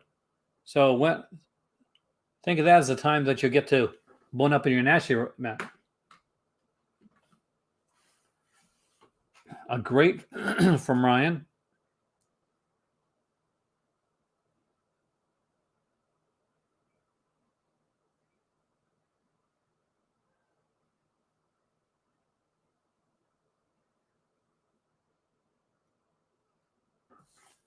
Maybe it's the whole aspect of, the way things are right now.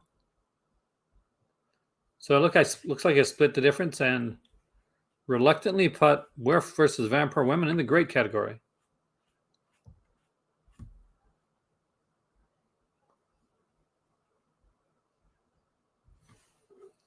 They would work together many times. This is probably one of my personal favorites. The spaghetti western, the comedic spaghetti western that kind of started it all with Terrence Hill and Bud Spencer in The Call Me Trinity.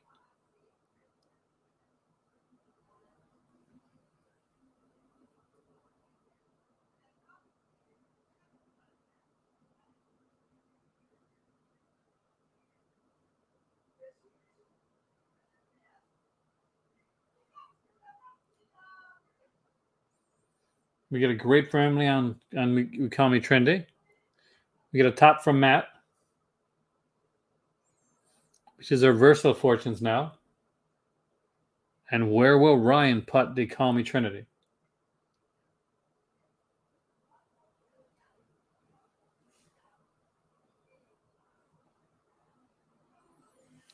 Looks like it hits the great.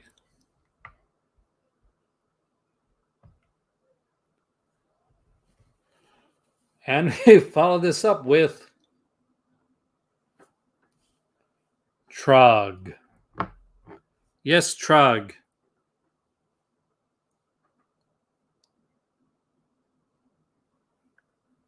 The Joan Crawford, Michael Goff film about a Neanderthal.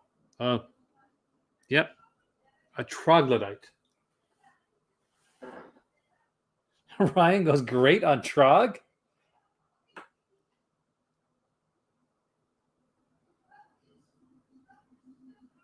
You watched a lot of Mr. Science Theater when you were young, didn't you? Emily goes great on Trog.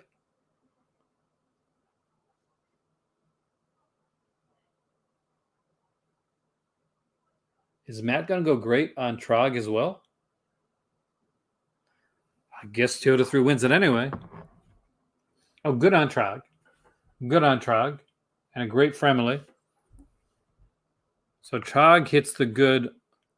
I was going to say. Put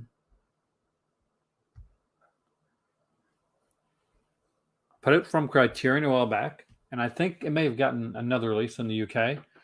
But it is Valerie and Her Week of Wonders. A very visual film.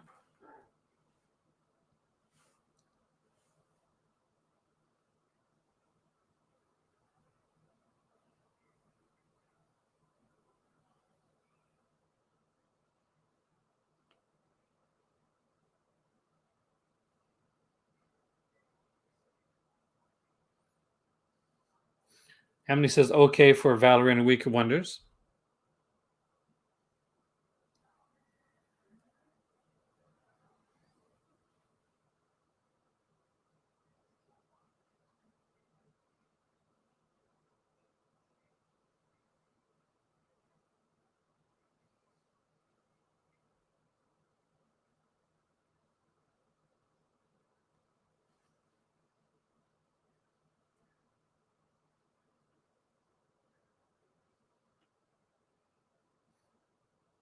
An okay from Ryan.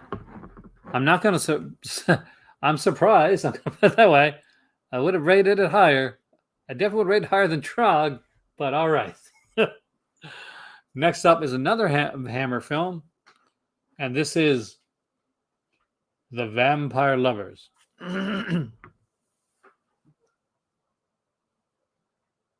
This is also an early Scream Factory release and one of the cheaper Scream Factories you could buy at the time.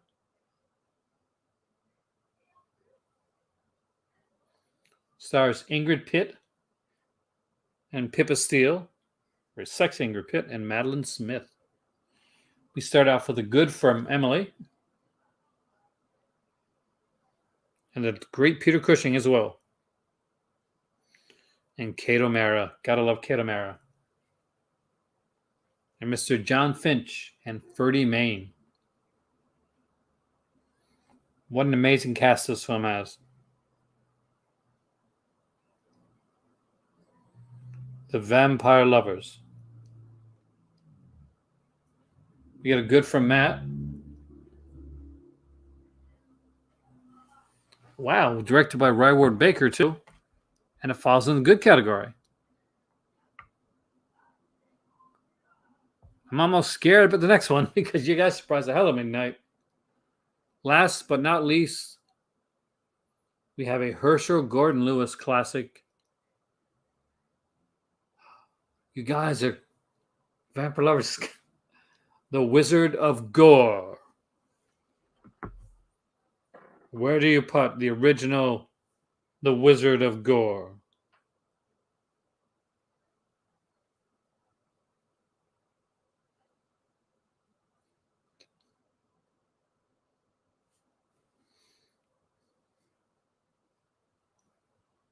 Great.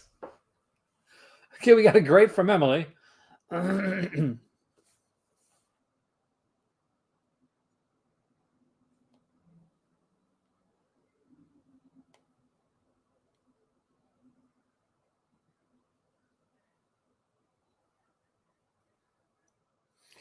A top from Ryan, which I'm guessing is ironic, but we'll go with it anyway. But where do we get from Matt? Will Matt put it on great? Will Matt put it on top?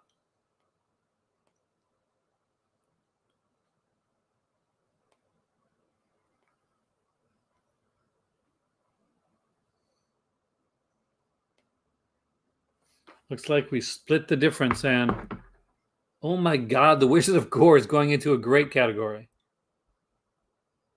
My mind is blown. Looks like nothing has reached the meh category tonight, not even one film. I will now make these bigger so you guys can easily see what the films are that we're looking at, but I will repeat them once. All right. And what has to be a bit of a shock, it's Beneath the Planet of the Apes, Flesh Feast. Hopefully you saw my video, Emily, and saw where I put Deadly Blessings at. If you haven't saw my video that I did on it, you should check it out. We have Hercules in New York, Valerie and the Week of Wonders, and The Blood Rose. What is the fifth spot?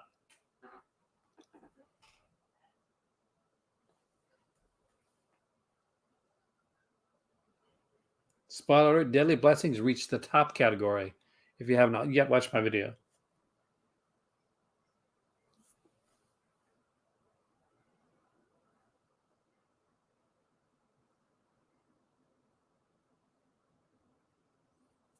I'm curious to see a ranking on this.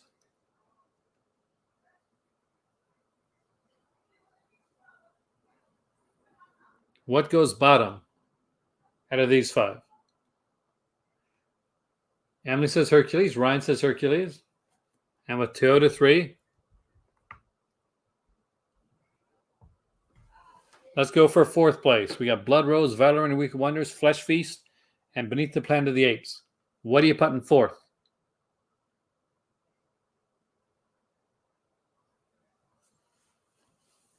Okay,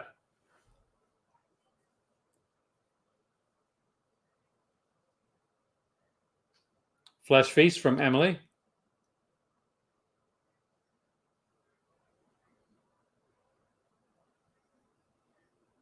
Flesh from Matt, and with 2 out of 3, Flesh it is. It would have been the bottom of mine. We got Blood Rose, Beneath the Planet of the Apes, and Valerie and her Week of Wonders.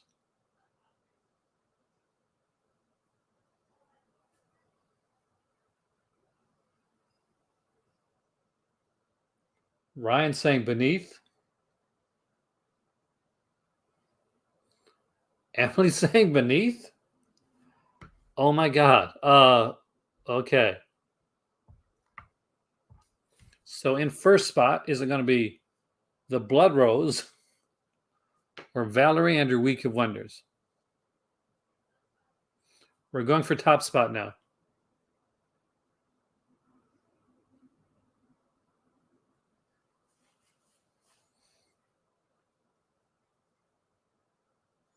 Matt says Valerie.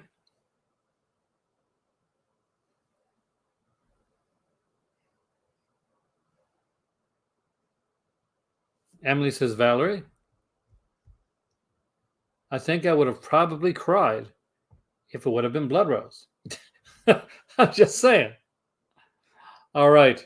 We got a few in the good category here tonight. I will list them out. There is the Vampire Lovers. There is Trog, which should not be this high. There is the Magic Christian. There is Scream of the Demon Lover. There is Bloody Mama. There is Dorian Gray with Helmut Berger. Gamera versus Jigar. Gurley. Count Yorga Vampire. Assignment Terror. The Dunwich Horror. Goodbye Gemini. I can't believe Aristocats is in the good category. And Evening with Poe. And another one that I can't believe is hitting the good category.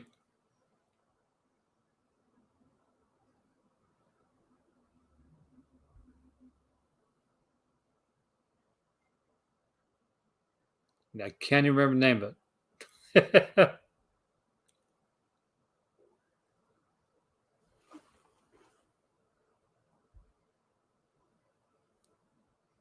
And Soon the Darkness. So Matt says Trog for bottom. Emily says Trog.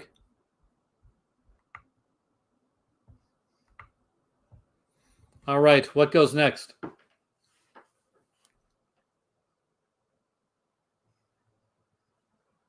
Just click it.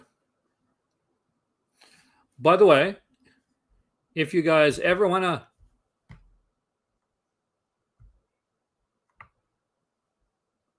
have fun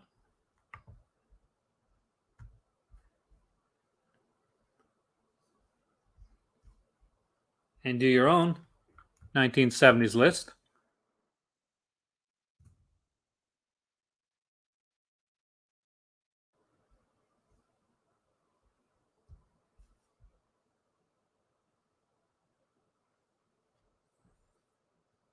I'm pretty sure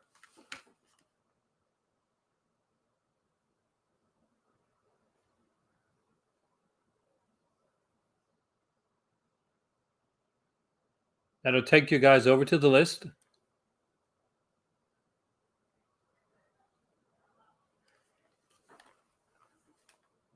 And if you want me to, and it's something you're interested in, I can link all the previous tier maker lists that I've created here as well.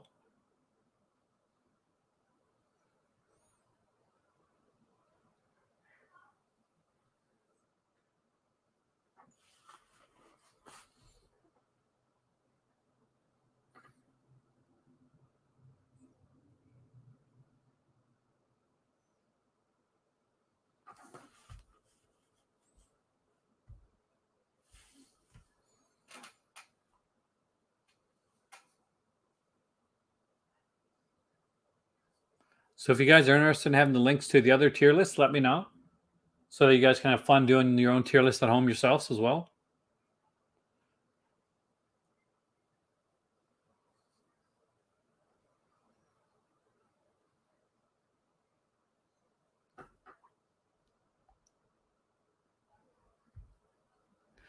Okay, I'm gonna try and read the room here and list.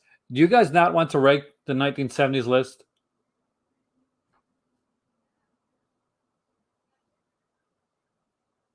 Because I'm feeling like this is a list that you guys aren't feeling as much for ranking. And if that's the case, that's okay. We can talk about some other stuff.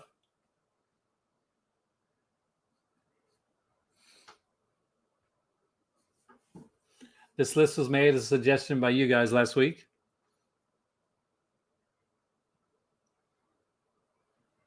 The list that was going to be here was 1983, just so you know.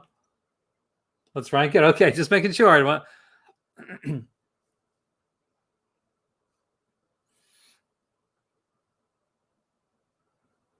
That's okay. We understand. You're picking up your better half. So Trog was the last one in the list that got ranked.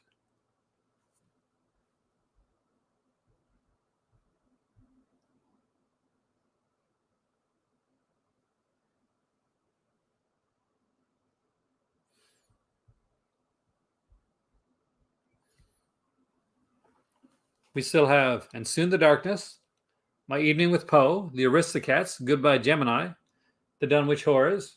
We got one for Magic Christian already. I can kind of get that actually. Simon Terry, Ken Yorga, Magic Christian, Gurley, Gamera versus Jagar, Dorian Gray. I think it was put up a rare video, by the way, if you ever want to pick it up. Bloody Mama, Scream the Demon Lover, and with two for Magic Christian goes in actually a spot where I do agree with. And we are up to the next one.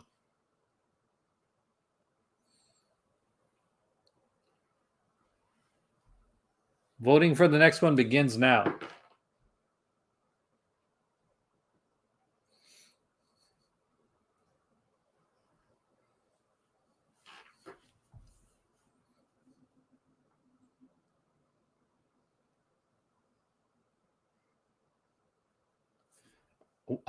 Emily's gone for Aristocats.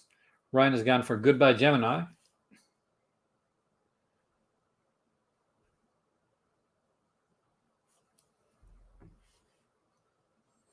Matt will be the one that breaks the tie.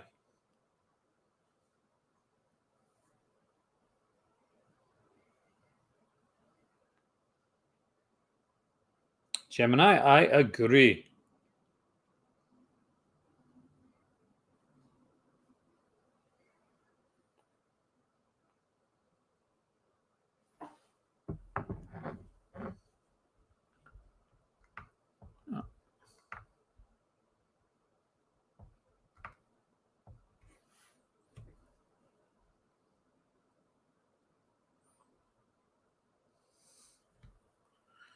For those that don't know, I'm a huge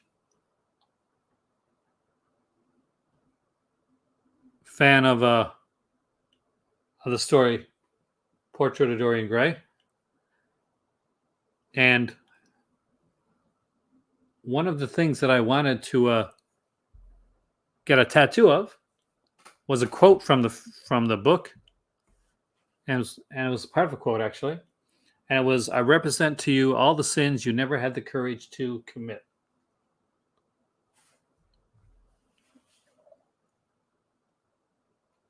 That may be the first tattoo that I get, just so you know.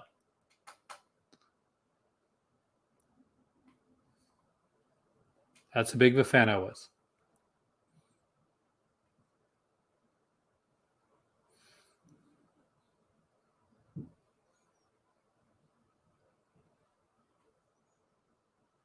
Thank you, Ryan. For some reason, it stuck with me. That night, I think I always felt like the black sheep. So, all right, guys, we got a bunch here now. We got Vampire Lovers. We got Scream of the Demon Lover, Bloody Mama, Dorian Gray with Helmut Berger. We have Gamera versus Jaeger, Gurley, Count Yorga, Simon Terry, The Dunwich Horror, Aristocats. We have Evening with Poe. And we have the Pamela Franklin film. And Soon the Darkness. So far, we have one vote.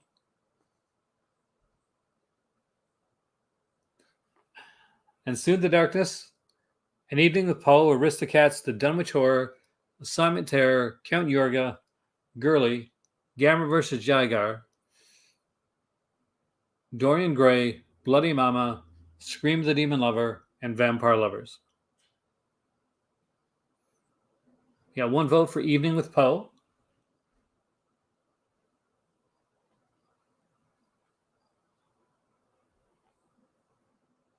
One for Assignment Terror. And another one for Evening with Poe.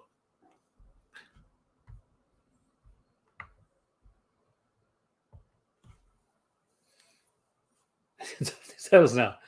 Now we get to Vampire Lovers, Scream of the Demon Lover, Bloody Mama, Dorian Gray, Gamera vs. Jigar, Gurley, Count Yorga Vampire, Assignment Terror, The Dunwich Horrors, Aristocats, and Soon the Darkness.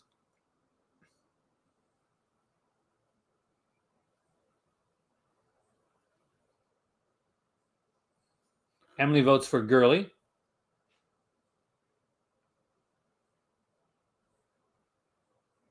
Matt votes for Assignment Terror.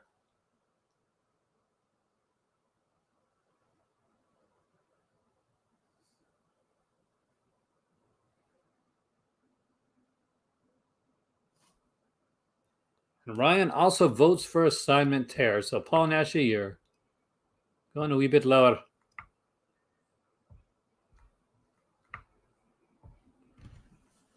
We have Vampire Lovers, Scream of the Demon Lover, Bloody Mama, Dorian Gray, Gamera vs. Jigar, Gurley, Count Yorga, Dunwich Horrors, Aristocats, and Soon the Darkness. Ryan goes for Gurley. Emily goes for Gurley.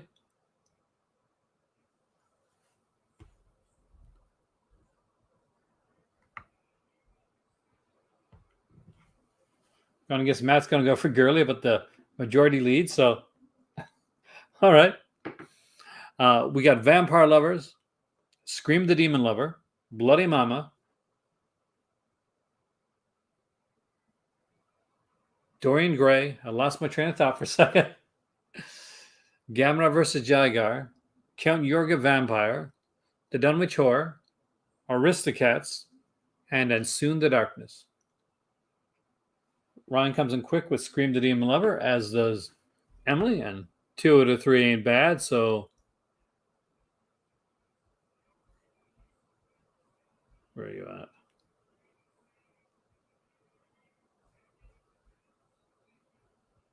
Where the hell did Scream the Demon Lover go? Oh, there it is. Oh, it's in the right spot anyway. Okay. No, it's not, because now it is.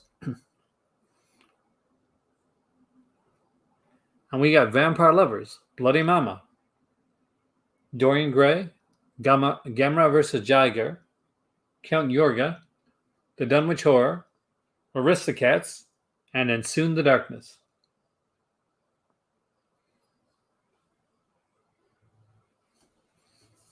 Well, we did Demon Lover. That was locked in last.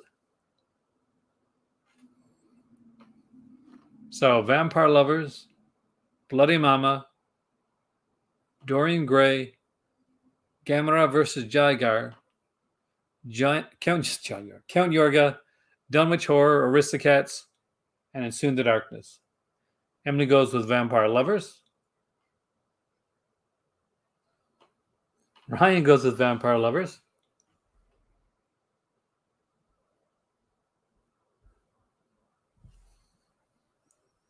And I guess I don't have to move anything here. All right. Here we go. Bloody Mama. Dorian Gray. Count Yorga. Gamera vs. Jigar. The Dunwich Horror. Aristocats, and Soon the Darkness. I was lovers confused.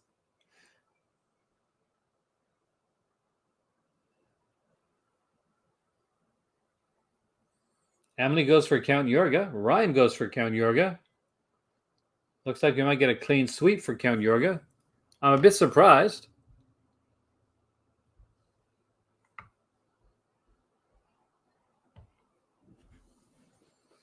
For I did think that was going to go higher. We got Bloody Mama,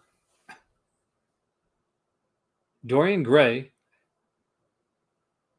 Gamera versus Jagar, The Dunwich Horror, Aristocats, and then Soon the Darkness.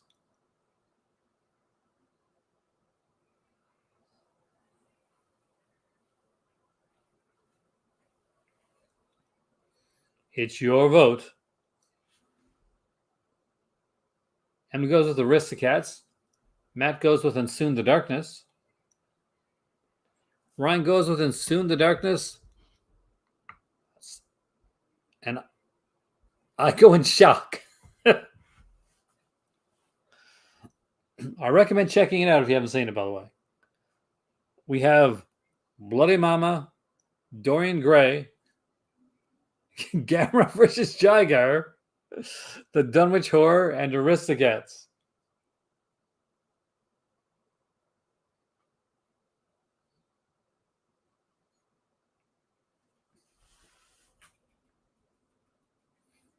Aristocats. We got one for Gamera. And 2 for Gamera. Got to get them into the things. We got to get them into the Patreon. We have to woo them into the Patreon.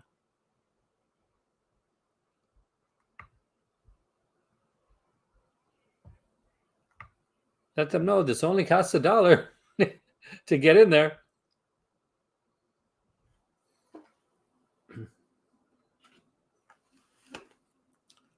I'll be honest, just between us, it's been hard this month.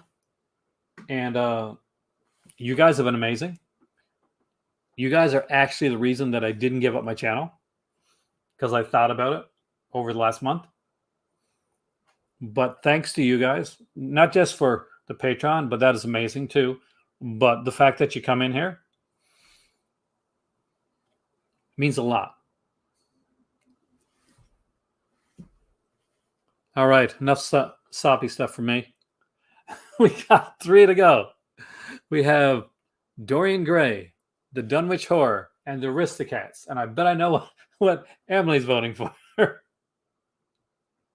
Thanks, Ryan. I appreciate that, man.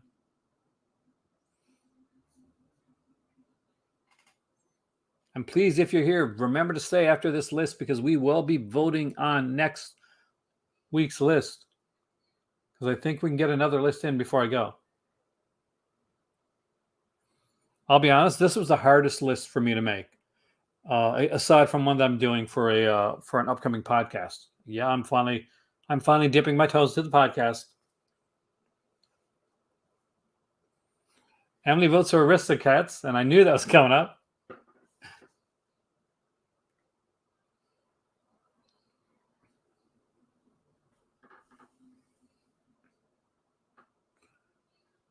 Remember, guys, it's between Aristocats, Dunwich Horror, and Dorian Gray.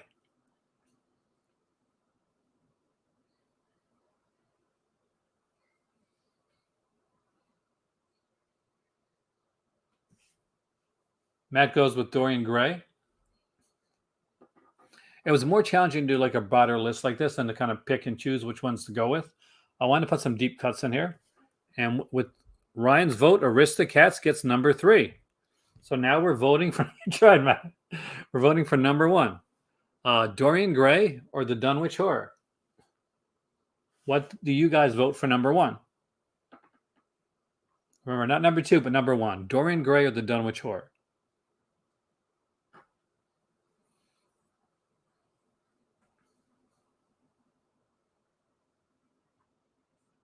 Emily goes for Dorian Gray.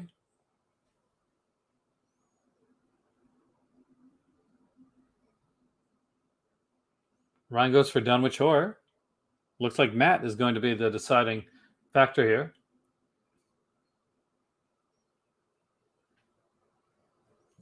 Matt goes for Dunwich as the top and looks like it stays as is. And now the biggest one. You guys put a lot in the great category. Just saying. Let's make this a bit bigger.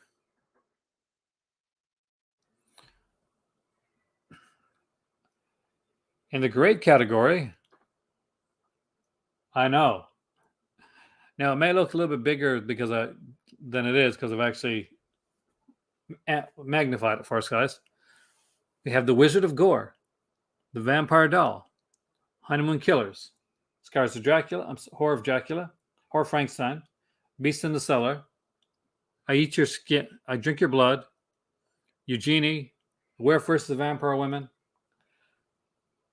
They Call Me Trinity, Equinox, Fear No Evil, Donkey Skin, Jess Franco's Count Dracula, Darker Than Amber, Crescendo, Andy Milligan's Bloodthirsty Butchers, Blood Mania with Pete Carpenter, Cry of the Banshee with Vincent Price, Beasts of Blood, Bigfoot, Deep End, Beyond the Valley of the Dolls, and Taste the Blood of Dracula.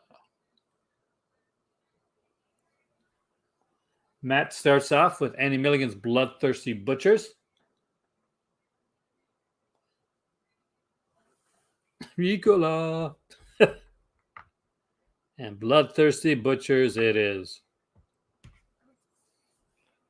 All right, next up.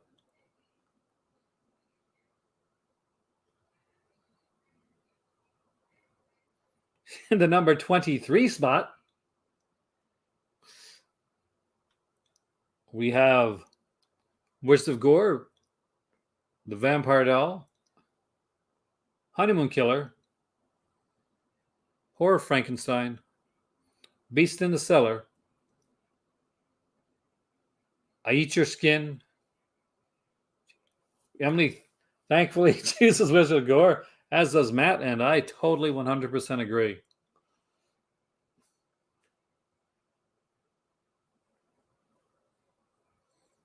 All right. Here we go again. Taste of Blood of Dracula, Beyond the Valley of the Dolls, Deep End, Bigfoot, Beast of Blood, Cry the Banshee, Blood Mania, Crescendo, Darker Than Amber, Count Dracula, Donkey Skin, Fear No Evil, Equinox, They Call Me Trinity, The Werewolf vs. the Vampire Women, Eugenie, I Eat Your Skin, Beast in the Cellar, and Horror of Frankenstein. You get one for Bigfoot, one for Blood Mania. Bit of sacrilege there, right?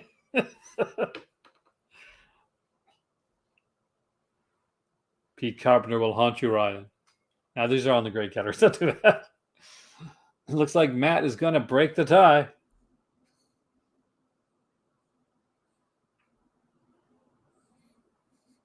May step away for 1 second to put on the kettle if you guys don't mind.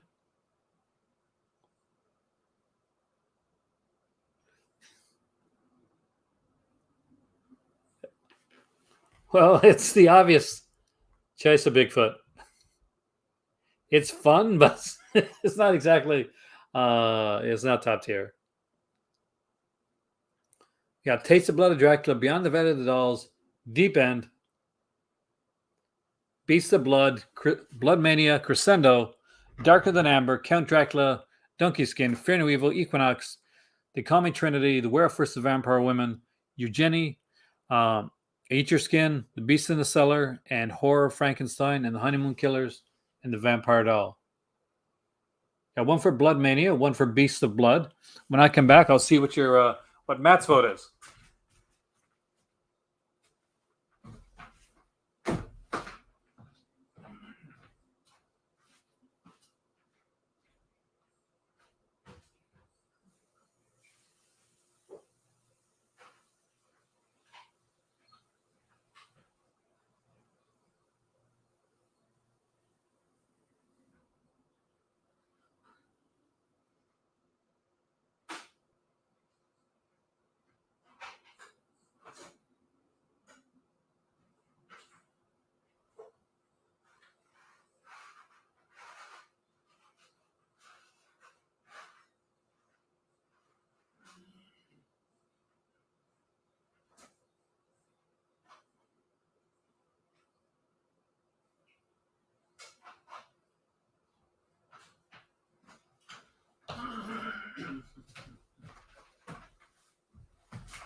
Looks like Blood Mania goes next. It's just perfectly fine. All right. We have Vampire Doll, Honeymoon Killers, Horror Frankenstein, Beast in the Cellar, Eat Your Skin, Eugenie, Werewolf vs. Vampire Women, They Call Me Trinity, Equinox, Fear No Evil, Donkey Skin, Count Dracula, Darker Than Amber, Crescendo, Cry the Banshee, Beast of Blood, Deep End, Beyond the Valley of the Dolls, and Taste the Blood of Dracula. Wow. I got that out in one breath.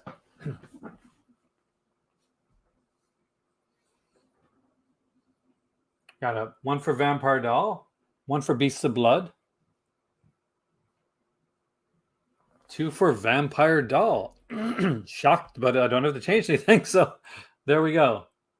And we're going next. Looks like we're at number 18, I think. So it's either Honeymoon Killers, Horror Frankenstein, Beast in the Cellar, Eat Your Skin, Eugenie, Werewolf vs. Vampire Women, They Call Me Trinity, Equinox, Fear No Evil, Donkey Skin, Jess Franco's Count Dracula, Darker Than Amber, Crescendo.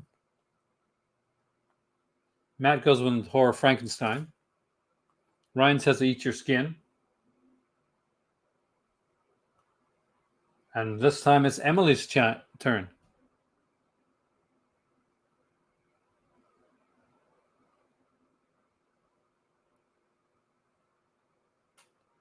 Beast of Blood. It's a three-way tie. I have to vote. And it's Beast of Blood.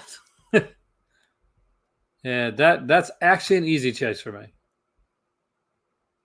Although I do like the Blood Island trilogy, and I really like Eddie Romero. Out of those three, Beast of Blood's going to get it. Well, looks like you're going to have to choose again. Horror Frankenstein, Honeymoon Killers, Beast in the Cellar, Eat Your Skin, Eugenie, Werewolf vs. Vampire Women, They Call Me Trinity, Equinox, Fear No Evil, Donkey Skin, Count Dracula, Darker Than Amber, Crescendo, Cry the Banshee, Deep End, Beyond the Valley of the Dolls, and Taste the Blood of Dracula. Emily goes for Eat Your Skin.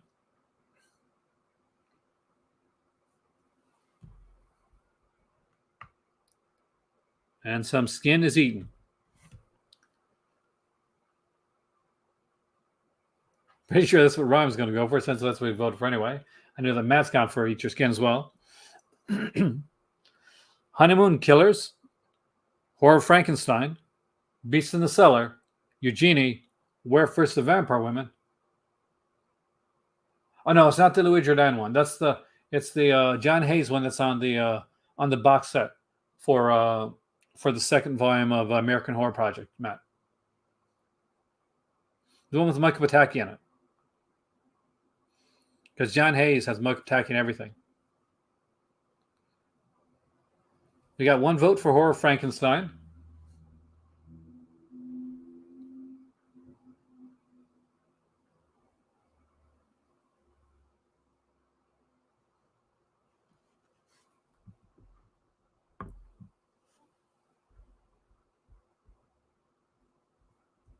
And Horror Frankenstein.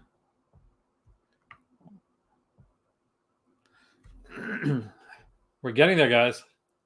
Honeymoon Killers, Beast in the Cellar, Eugenie, Werewolf vs. Vampire Women, They Call Me Trinity, Equinox, Fear No Evil, Donkey Skin, Count Dracula, Darker Than Amber, Crescendo, Cry the Banshee, Deep End, Beyond the Valley of the Dolls, and Taste the Blood of Dracula.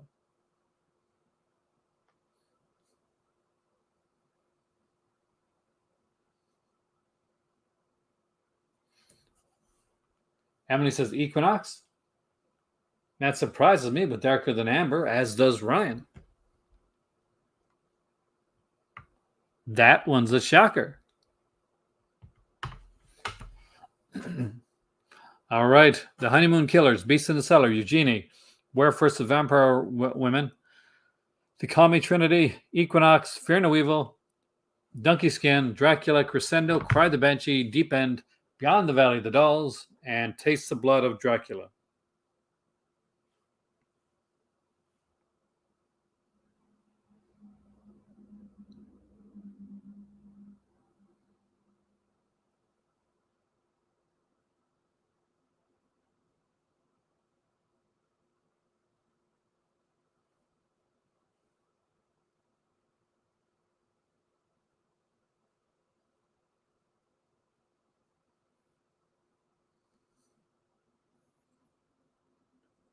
We got 2 for Werewolf versus Vampire Women.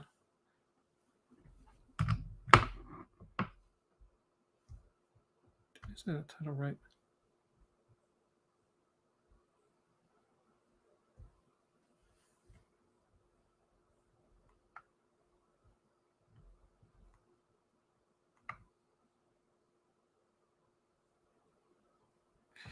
Dream No Evil. That's what I was trying to say. Not Fear No Evil. Dream No Evil.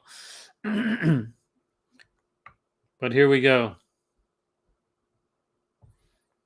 I knew I was getting that wrong.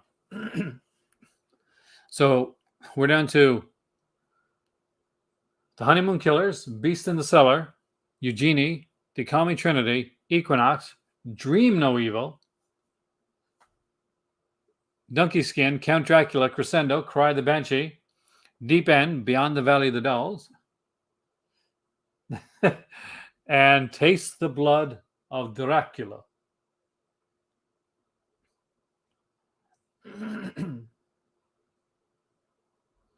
Ryan says Cry the Banshee.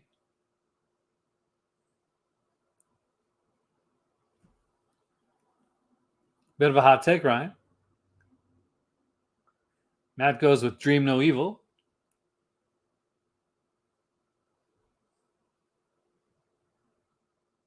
And as we decide what Emily's going for, I'm going to grab my tea.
Oh. And it looks like Dream No Evil. It is a bit rough. You're right on that one. And I think you probably would have voted lower if I would have got it right in first place. The Honeymoon Killers, Beast in the Cellar. I apologize for having to go for a second there, guys. Eugenie, They Call Me Trinity. Hello, Kitty. Equinox, Donkey Skin, Count Dracula, Crescendo, Cry the Banshee, Deep End, Beyond the Valley of the Dolls, and Taste the Blood of Dracula. It is. It makes it harder when you're pitting genres. That's why I was unsure about doing this, but I thought it would kind of put us at the next level in our game, right? I gotta be honest, this list is gonna be extremely hard when I do my own. Emily goes for Banshee. Ryan goes for Donkey Skin. You gotta check it out, man, actually. My better half would sell you on it. After all, Captain Deneuve plays 2 roles in it, Ryan. And it looks like Matt has the deciding vote here. Is it Cry the Banshee or is it Podon, otherwise known as Donkey Skin?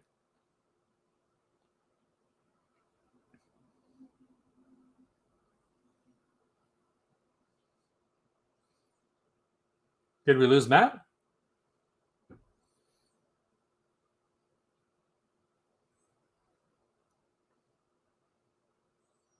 Let me know what you think of Deep End, by the way.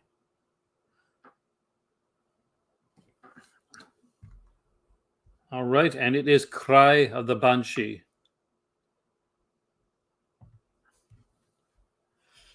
We have the Honeymoon Killers, Beast in the Cellar, Eugenie, They Call Me Trinity, Equinox, Donkey Skin, Count Dracula, Crescendo, Deep End, Beyond the Valley of the Dolls, and Taste the Blood of Dracula.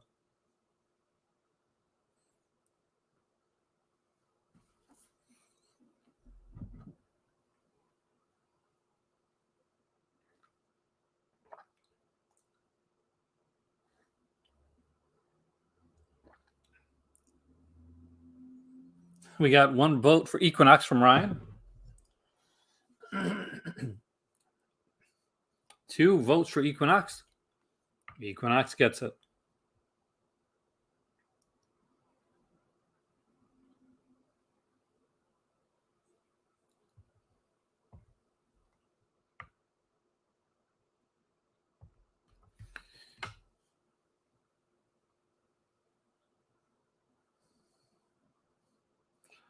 And we got the Honeymoon Killers, Beast in the Cellar.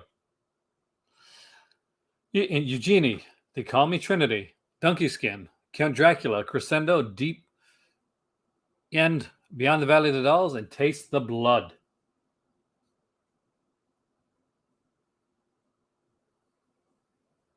Thank God the top category is not going to be as big, eh? Donkey Skin, Beast in the Cellar,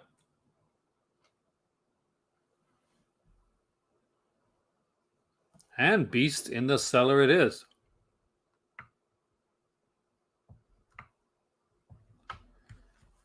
We're getting close, guys. We got Honeymoon Killers, Eugenie, They Call Me Trinity, Donkey Skin, Count Dracula, Crescendo, Deep End, Sound, Beyond the Valley of the Dolls, where the hell sound come from, and Taste the Blood of Dracula. Beast in the Cellar was the last one to get locked in. And looks like Donkey Skin is next.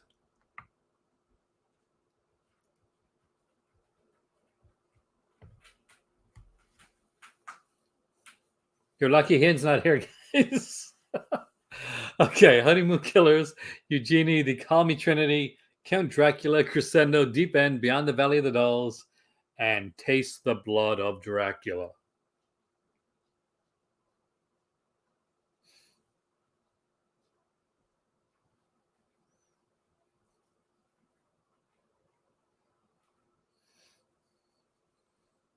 Deep End, that's a shock one.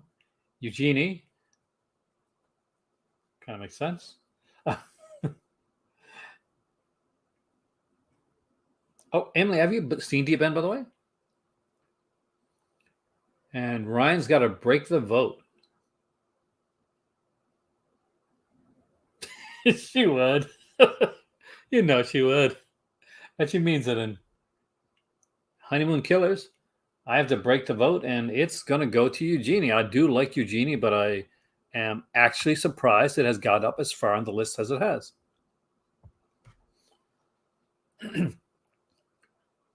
So we have Honeymoon Killers, They Call Me Trinity, Count Dracula, Crescendo, Deep End, Beyond the Valley of the Dolls, and Taste the Blood of Dracula.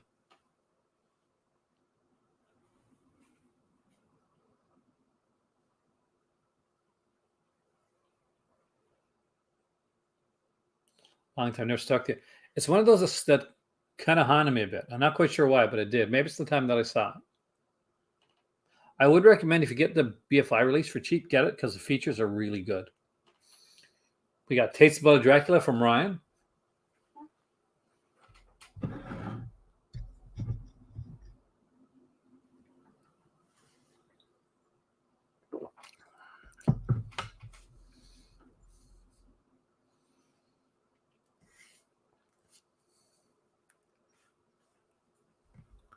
Have another taste.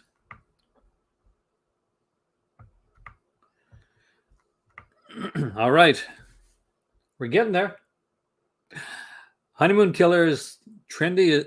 My Name is Trendy, Count Dracula, Crescendo, Deep End, and Beyond the Valley of the Dolls. Scars is actually one of my favorites. A lot of people rag on it, Ryan, but that's always been one of my favorites. And one of the reasons is so many people rag on Scars. Honeymoon Killers from Ryan.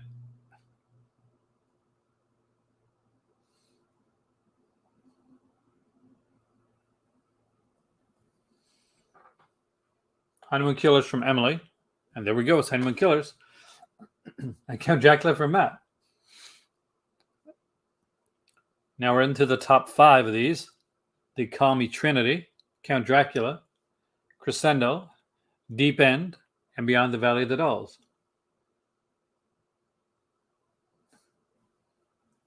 Taste actually originally, Ron, was not supposed to have Christopher Lee in it at all. He was actually put in at the last minute. If you watch the movie, you can tell.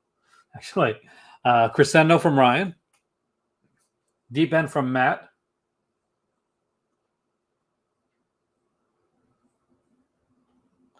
Deep End from Emily. My choices are going to be so different than yours. All right, we're down to the top four. The Call Me Trinity. Well, that's what I love about this, though. Count Dracula, Crescendo, and Beyond the Valley of the Dolls. What do you put in fourth spot?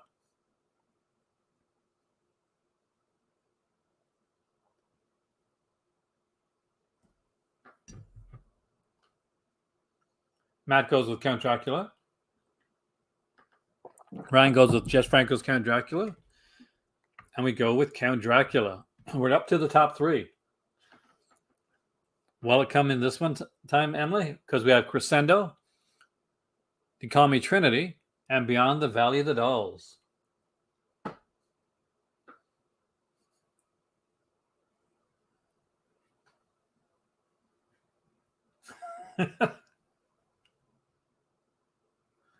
Valley of the Dolls, Crescendo, and I'm guessing Emily's also going to go for Crescendo, which is probably going to put Crescendo in third.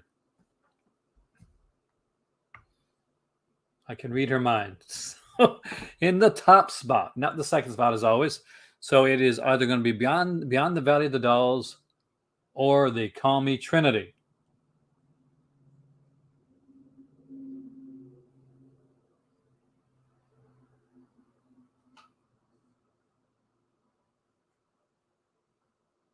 Emily goes for the Dolls, Beyond the Valley of the Dolls in top spot.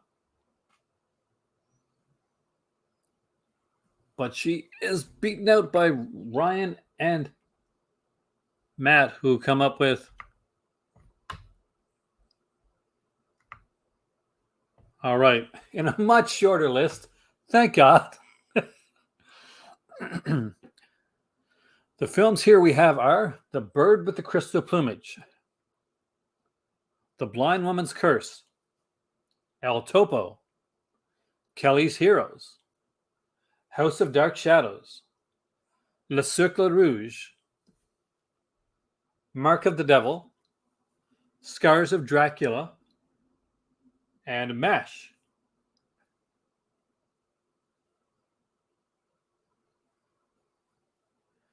Matt is choosing.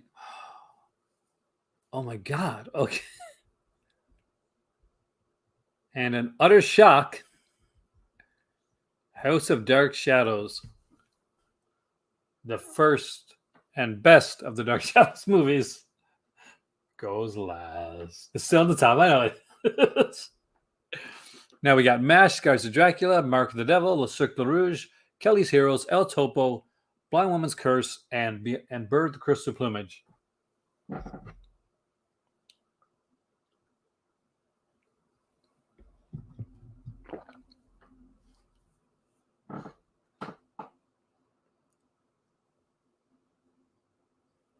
You're the top. One for MASH, one for Mark the Devil. Emily votes for MASH again, and MASH it is. And I actually would agree. I don't think it's. I love the TV series, but I do not think it's Altman's best work. Scars of Dracula, I know, sacrilege, right? Mark the Devil, The Cercle Rouge, Kelly's Heroes, El Topo, Blind Woman's Curse, and Bird the Crystal Plumage. What do you pick next?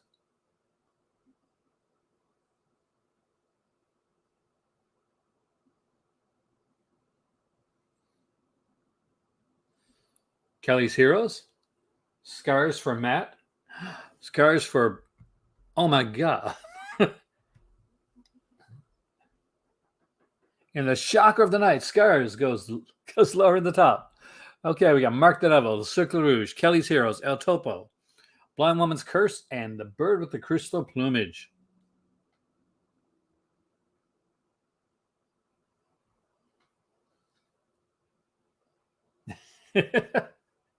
We got Kelly's Heroes getting voted for again by Emily.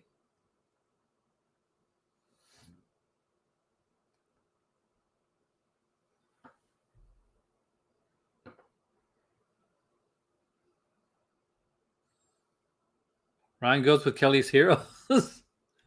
That says his wife's name is Kelly. So he was nervous about choosing it, but there we go. We have only 5 left. Mark the Devil, Le Cercle Rouge, El Topo, The Blind Woman's Curse, and The Bird with the Crystal Plumage.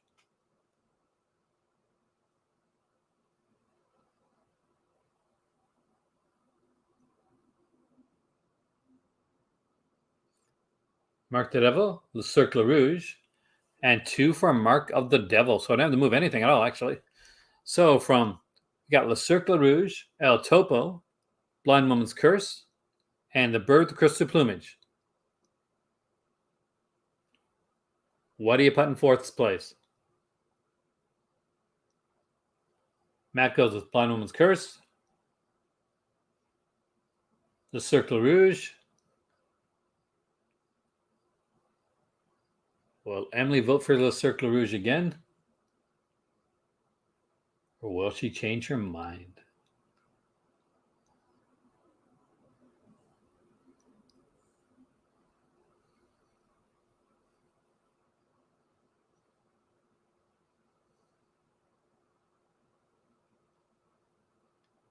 I'm going to assume she chose Le Cercle Rouge. All right. We'll go for 3rd spot. The Rouge. Okay, there you go. It's 3rd. We got Blind Woman's Curse, Bird the Crystal Plumage, and El Topo. So there you go. There's 3 left. We're going for 3rd place. Matt goes with Blind Woman's Curse.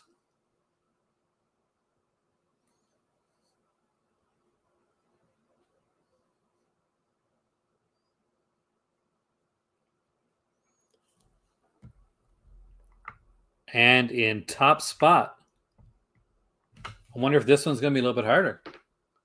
Because we have Bird with the Crystal Plumage versus El Topo. Which do you put as your number 1 1970 film? Emily says Bird. Ryan says El Topo.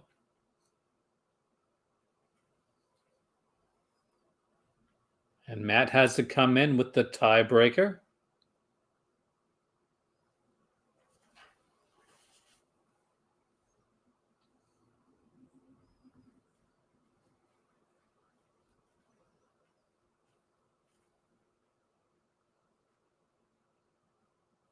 And he goes with Bird. And Bird goes in the top spot. Now I have to make this smaller again so I can actually take a picture of this. Because I take pictures of all our lists after we do them because I want to be able to check them out afterwards.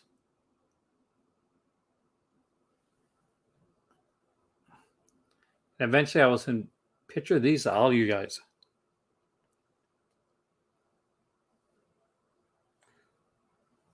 All right. Now, before we go any further, because I know you guys have some questions for me tonight, I have a question for you. We should be able to get in one more tier list before I go right here on the channel. So there's a couple ways that I can go with it. I'm going to list them out to you. And since you guys are here, you guys are the ones that get to make the decision.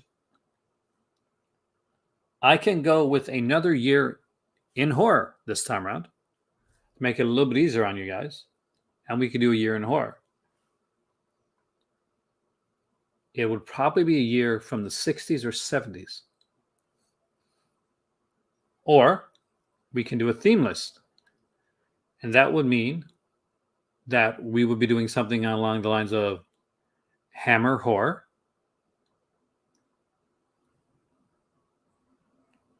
James Bond,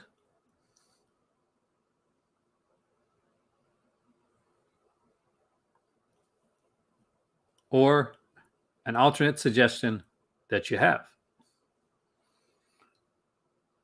So we can do another year, except we'll do a year in horror.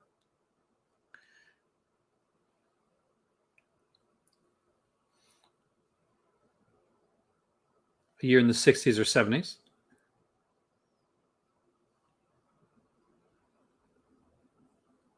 So Ryan goes for James Bond. Matt is tempted with Bond. Emily, are you a Bond fan? Emily, you weren't here before, so when I come back, I am planning to do a Jess Franco tier list, which I think you're going to like, right? So that's going to be my comeback video after I come back from my vacation. And Emily says year. So we've got one for Bond, one for year.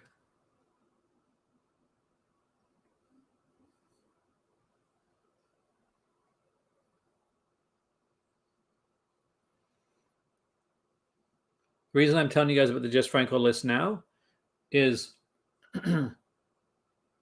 because I want you guys to have a chance to watch some of his movies that you want to check out. And I will try to put like some of the more popular ones there. 1978. Ooh. Okay, is everybody in agreement with 1978?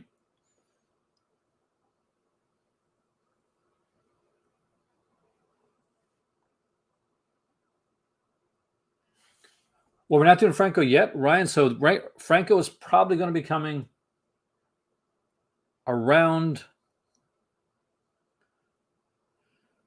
either the first week I come back or the second week. I can push him back to the second week I come back. So it'll give you about like 3 weeks or so, because I'm not going until this Saturday, right? So I'll be gone for like 10 days, no, 8 days. So it wouldn't be, so you'll have a couple weeks at least. You'll have at least 2 weeks to do Franco, maybe 3. So we got 78. It's a peculiar year. He digs it. So we go with 78. Just for a sneak peek here, let's do, just to look it up, horror movies, 1978.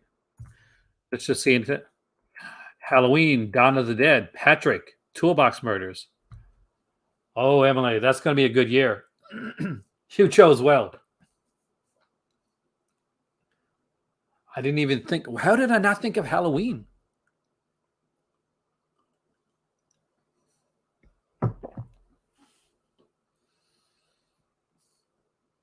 If you know any people that are not yet patrons that want to become patrons, let them know that next it's your birth year. Oh, wow. Next week, we are doing, as a Patreon exclusive, the horror films of 1978. I'm the oldest here. I was born in 71.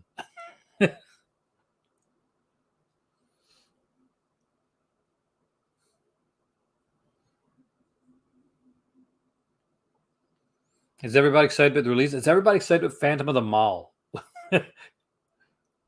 I think that's my most excited one today is Phantom of the Mall.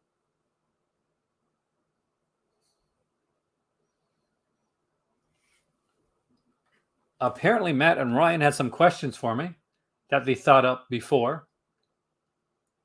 Some movies that they kind of wanted to ask me questions about. Not sure if Emily did too. We can definitely do all your birth years. We'll start with 78 for this one. 1980's kind of already been done, so we can't do that one. But I guess 1983 we could do. I did not yet get the Severin box set. I can't. I don't know if I'm going to be able to. Unfortunately, I'm hoping it'll still stay in stock until I can actually afford it.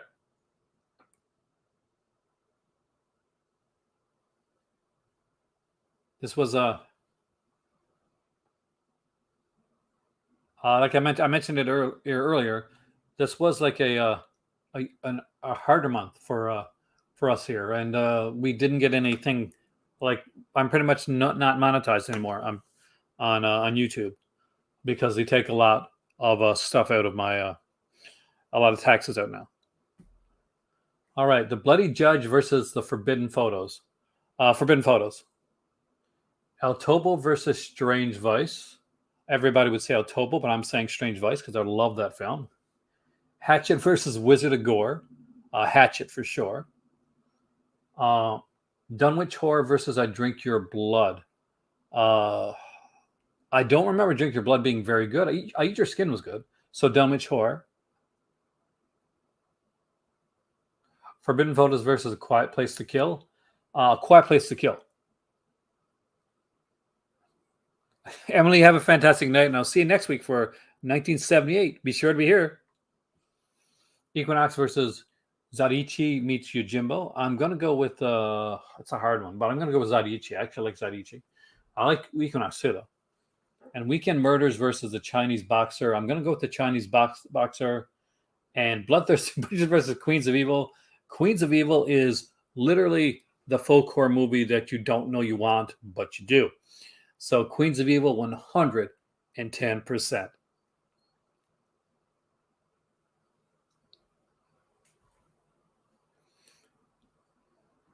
I'm going to be later on spending the rest of the evening doing up the 1978 tier list.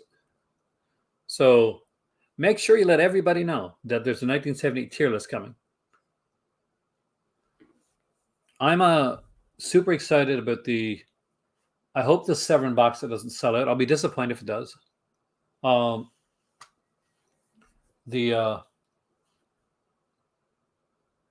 The Witch box set, the folk horror box set, is my most anticipated box set this year.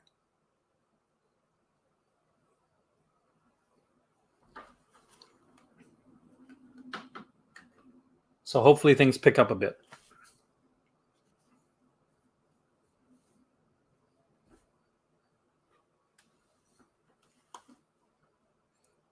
Great, Mike. They actually saw my video. I was actually really surprised.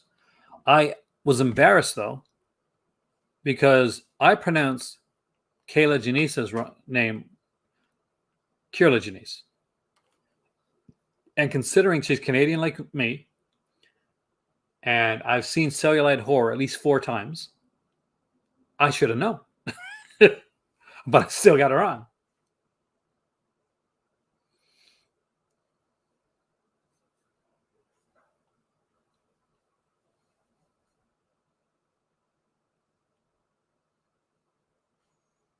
I was literally shocked when they said they saw my video. But I had to say I am glad that they did.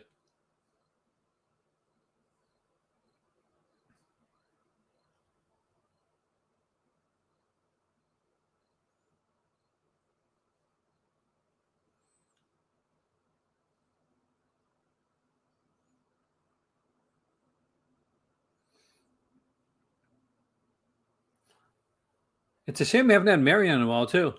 Because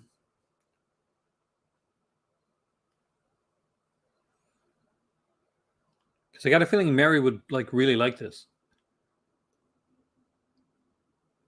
So hopefully she's doing okay.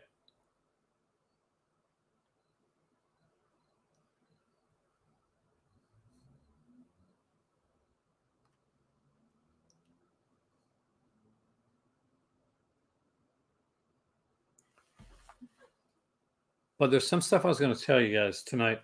I'm going to check here to see if I got it here.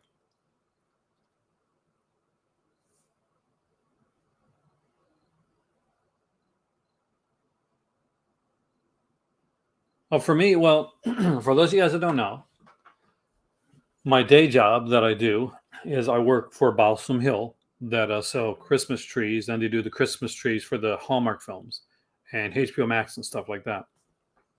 So literally as a manager, I guess, supervisor, I get crapped on a lot on a daily basis.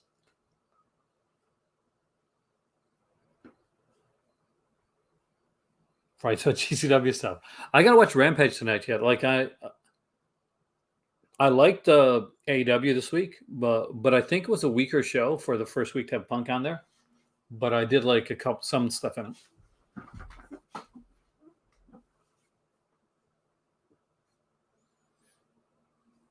But yeah, it's been so busy lately, between work and work.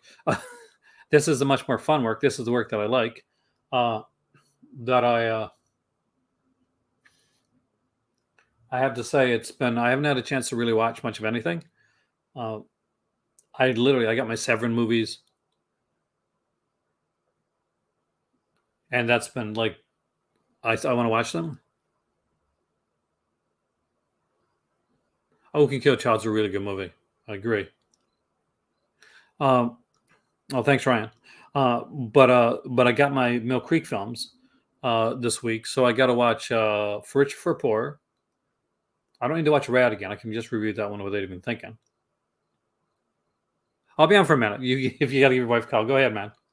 Um, the Gridman, the complete series for that one. I'm actually excited about that because I like the Katsu. And there's the double feature of The Watcher, I think, and Skeleton Key. So I don't remember Skeleton Key at all right now, but I kind of remember The Watcher. If that's what I'm thinking about, I think it's Keanu Reeves. So those are the ones that are going to be doing reviewed and ranked for.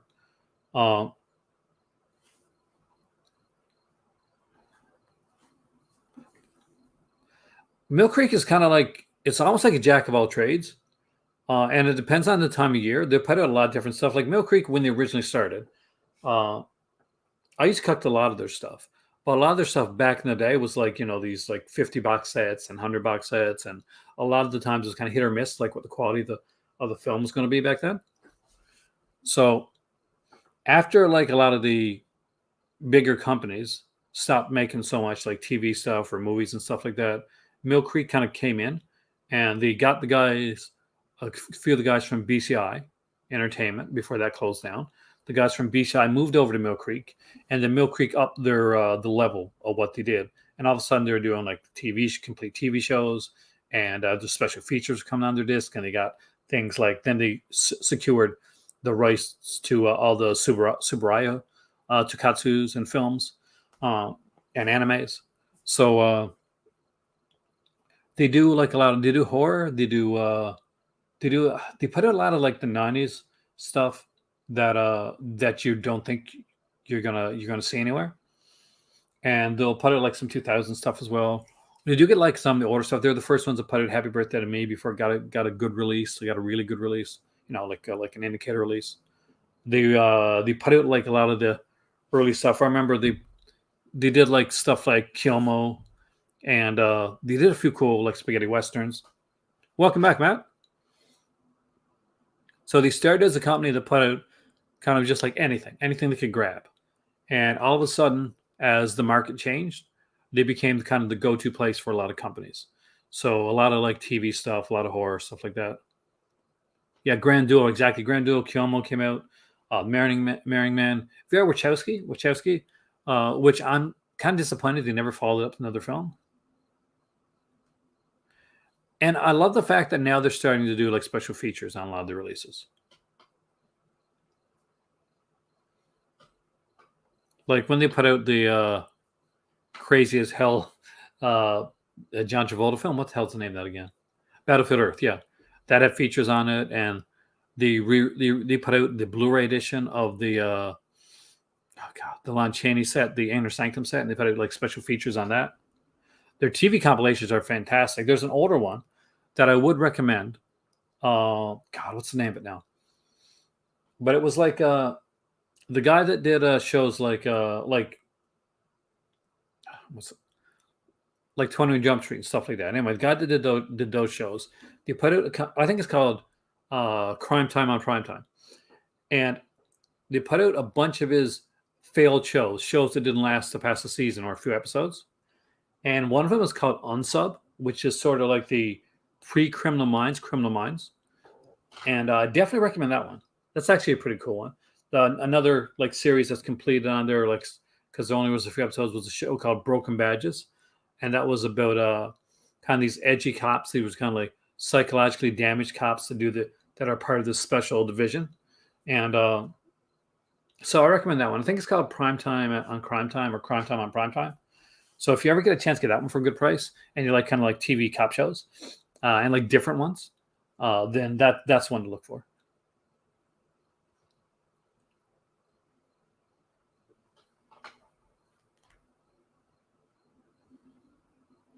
Second disc on Black Christmas. Which one is that? The Scream Factory edition? See, I've got the Seasons Grieving edition.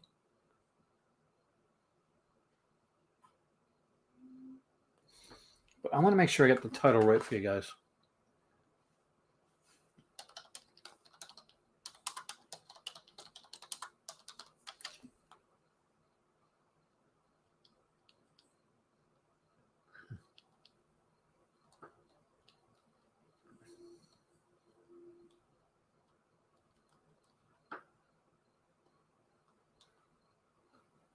Because there's another Crime Time one that just says like regular stuff.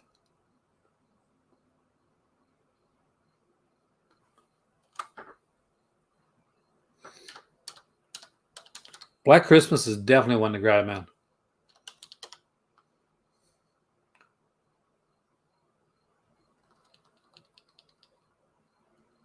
Primetime Crime, that's what it's called. So let's go. I'll tell you exactly what's on it.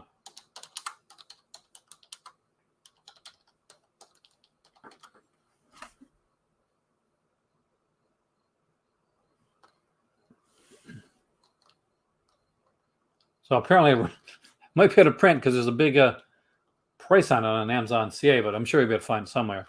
So it's a 10 DVD set. It's got Broken Badges which by the way stars Miguel Ferrer, Charlotte Lewis, and Ernie Hudson. It has Palace Guards, which has D.W. Moffat, Marcy Walker, and Tony LoBianco. Unsub, which stars David Soul, Richard Kind, and Jennifer Hetrick. And Missing Persons, which stars the original Missing Persons series, Frederick Weller, Eric King, and Jorge Fox from CSI fame. And it also has like kind of some bonus like best of episodes from 21 Jump Street, Wise Guy, Hunter, Silk Stockings, and The Commish. And as of this point right now, the only place to get those 4 like shows is on that set. I have heard of Echo Bridge.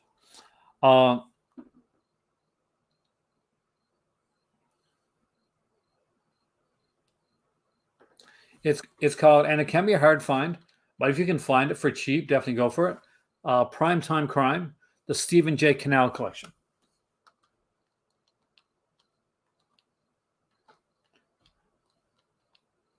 It's a 10 disc set with 4 shows that have never been on disc before, except in this set. And to the point where some of the episodes from some of these shows never actually did air, but it's on set.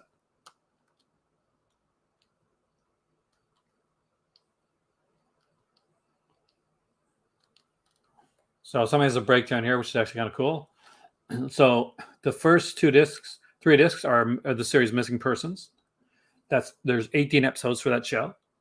Then the next 2 discs are Broken Badges that had 7 episodes, and plus the Palace Guard episode 1, 2, the pilot. Now there's the Palace Guard.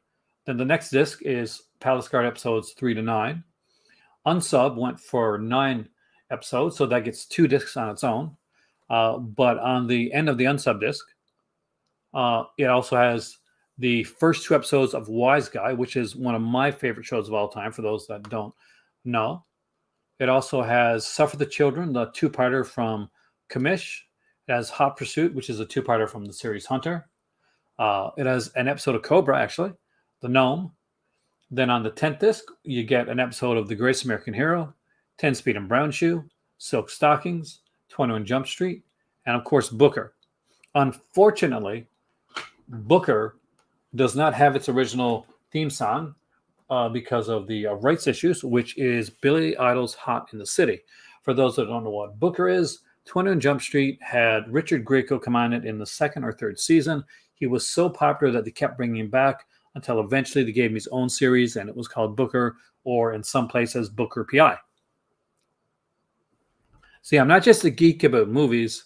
I'm a geek about TV and comic books as well. There is a called Comics coming. I actually did something stupid last night. I'll tell you guys this now. So I decided I was going to do Call to Comics episodes last night. I was going to film it. And I say, fantastic. I'm going to do some of my top oversized collections. So I chose 7. So I chose 7 omnibus, well, 6 omnibus and another one. And I'm like, you know what's a good idea? Why don't I just carry them all down at once?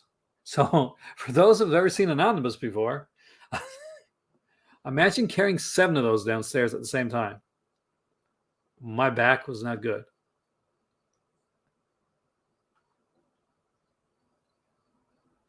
Sky King Dick Tracy. Was that Rough Birds, Dick Tracy? Because if it was, man, that's awesome.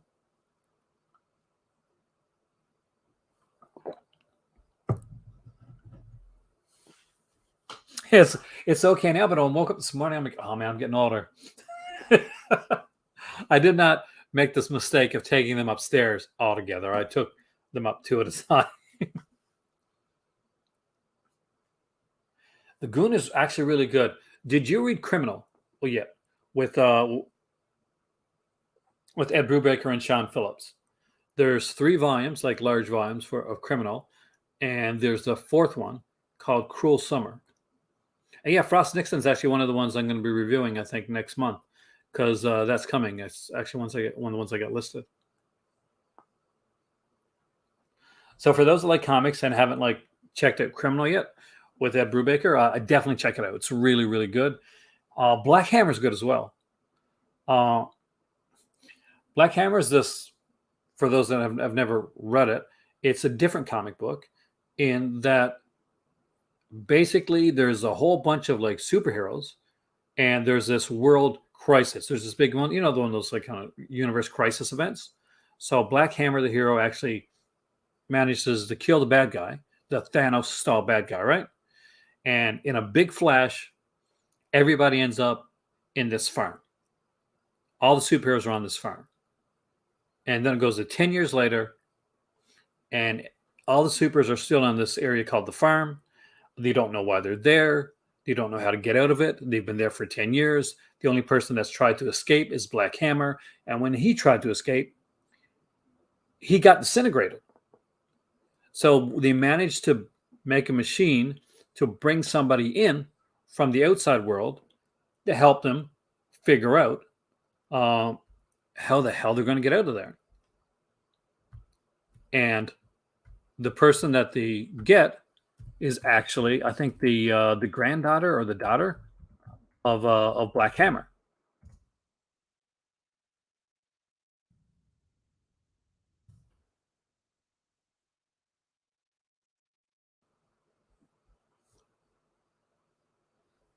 I think there's been 3 volumes of it so far. That's like a World Black Hammer,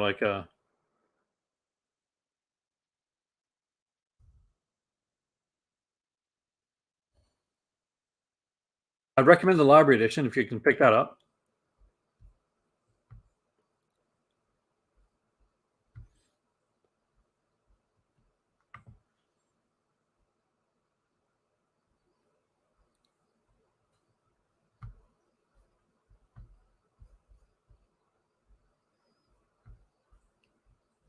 And there's you can see the book right there.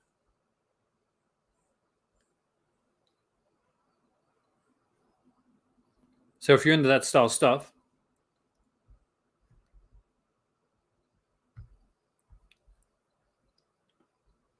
I still haven't bought them yet. I've read them before, but I haven't bought them. Also, of course, if you like the older school, like the kind of the Vertigo stuff, Planetary, of course. But I'm guessing everybody's already read that.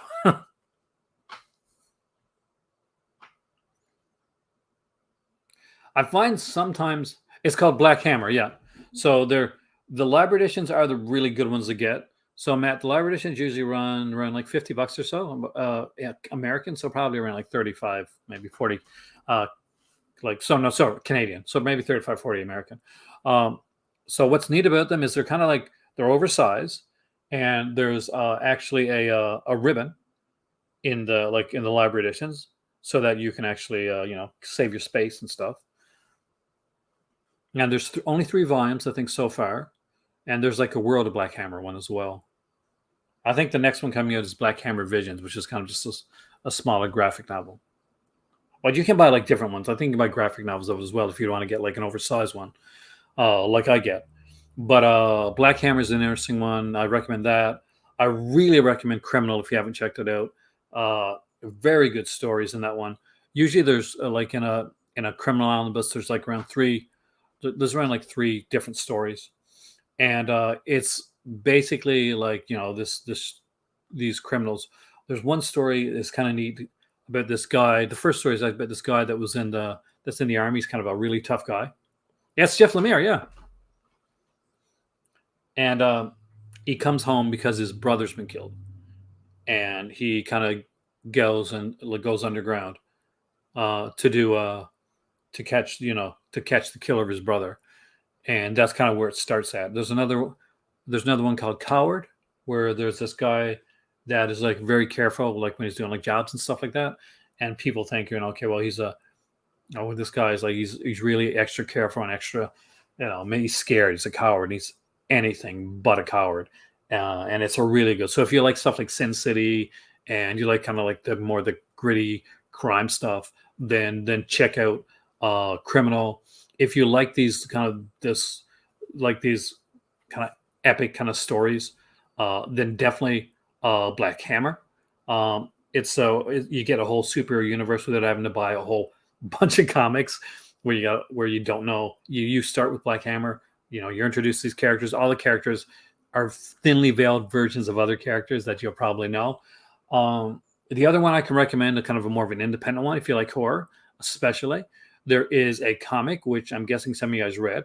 They've done graphic novels of these now. They're coming out with some omnibuses, soft cover ones, and it's called Harrow County. And Harrow County is about this lady. She is this witch in this town, and she's been helping out this town a lot. But the town starts to get nervous about the fact that she's a witch, and they end up like they burn her on a stake. They kill her. So it goes to like years later, and there's a young girl who is, she's a teenager, and she's a descendant of the witch, and she's starting to feel like she might be getting some powers. And her and Harrow County is very nervous and unsure of what they're going to do with her. It takes some really different twists.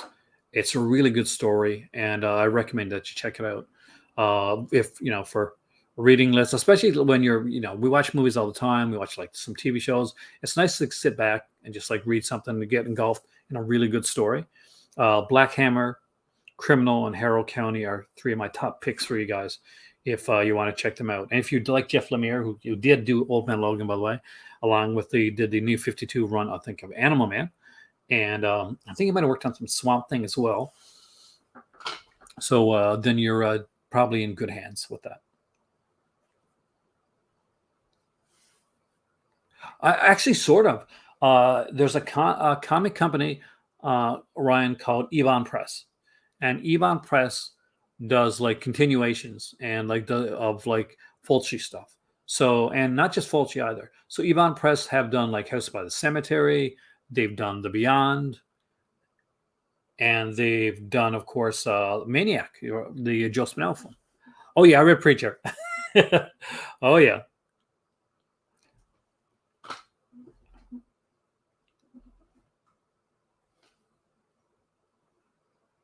I love myself some Preacher. If you read Sin City, Matt, you got to pick up Criminal. Like you're gonna love it.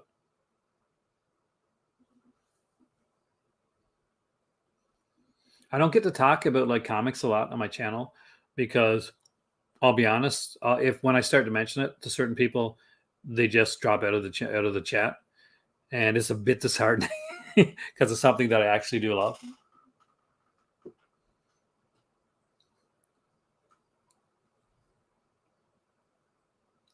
You mean like comic version of Sam? Or you mean the TV show? If it's the TV show, Neil Gaiman has a lot to do with it, so I expect it to do well. Some people were upset by the casting of the character of Death, but they didn't get the fact that Death is kind of based on whatever era Death is in. She, like all the characters in The Dreaming, they're malleable, they change, not just with time, but perception as well.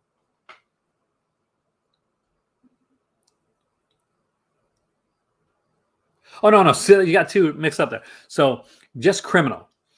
Criminal. It's by Ed Brubaker with art by Sean Phillips. Let me see if I can find it here.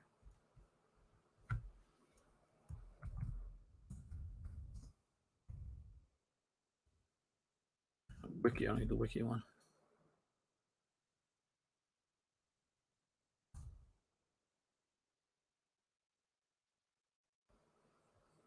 So I think that might be the first one right there. Yes, it is.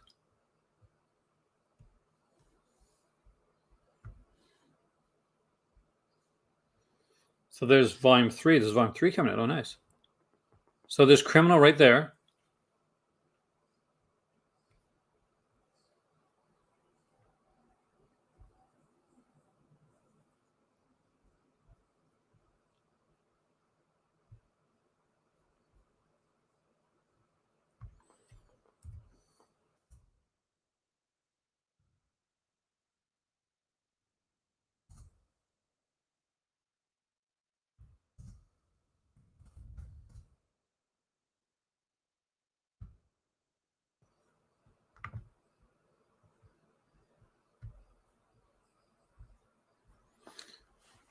So there's volume 1.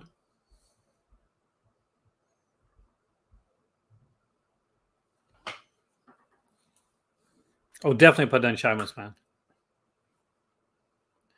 Tell your other half she gets extra cool points from me for liking He-Man. So a lot of people gave it hell, and me and my better half sat down and watched them all in one evening. We loved it. Brubaker, amazing. See, Brubaker originally, guys, he's a crime novelist, and he went into comics afterwards. Like he wrote, he wrote crime books, he wrote crime novels, but Criminal is kind of his big one, right along there with what I consider to be one of the greatest runs on Captain America, right up there with Steve Englehart. So definitely one of the people to watch when it comes to this stuff. I actually didn't mind Rick Remender's run on Captain America either, but Ed Brubaker was kind of like what's the word I want to look for? It was definitive. It's like when you look at Thor and you say, well, Walt Simonson. It's kind of like it's a given if you're a Thor fan. If you don't like Thor, Walt Simonson's not going to mean anything to you.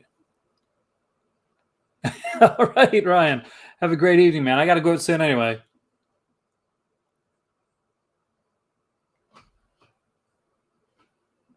I was shocked about how much we had to defend our opinion on that show as well. And as did my friend Heath, Serial at Midnight. We actually talked about it. We were a little depressed about it, actually. They're saying different stuff now that computer animated one's coming out, though. But yeah, put Criminal on your shopping list. And Harrow County is the other one. Harrow County. That's the one that I told you about, the witch one. And it's more than witches, though. It's more than it's. I don't want to give anything away, but there's a twist, and you find out it's way more than you think. It's not just a witch. She's way more than a witch. There's a whole mythology behind it. So Harrow County, Criminal, and Black Hammer. Those are the 3 that I recommend. Oh yeah, same thing happened when I woke up this morning, and I looked at some of the ads for some of the reviews for Candyman, and their reviews were like, "This could be a pretty good film, but it's kind of woke." And I'm like, "Have you never seen a Candyman film before? Do you know the basic premise behind what Candyman is? It's literally about a black slave artist that falls in love with a white woman and is murdered because of it. And they didn't get that. I did a pretty good rant on Twitter, actually. All right, guys. So I'll let you guys have a great evening there. Thank you so much for coming in tonight. I really, truly appreciate it. I will be doing next week the horror movies of 1978 exclusive to the Patreon. So let your friends and family know. Tell them it doesn't take more than even $1 to come in to Patreon and knock on that door and say, I want to be part of this, and I want to be part of the special stuff. I am Aaron. You are the Crimson Cult. You guys rock. And in all honesty, Matt, Ryan, whoever else is there, you guys are the reason I'm still on this channel and that I'm still doing my regular channel.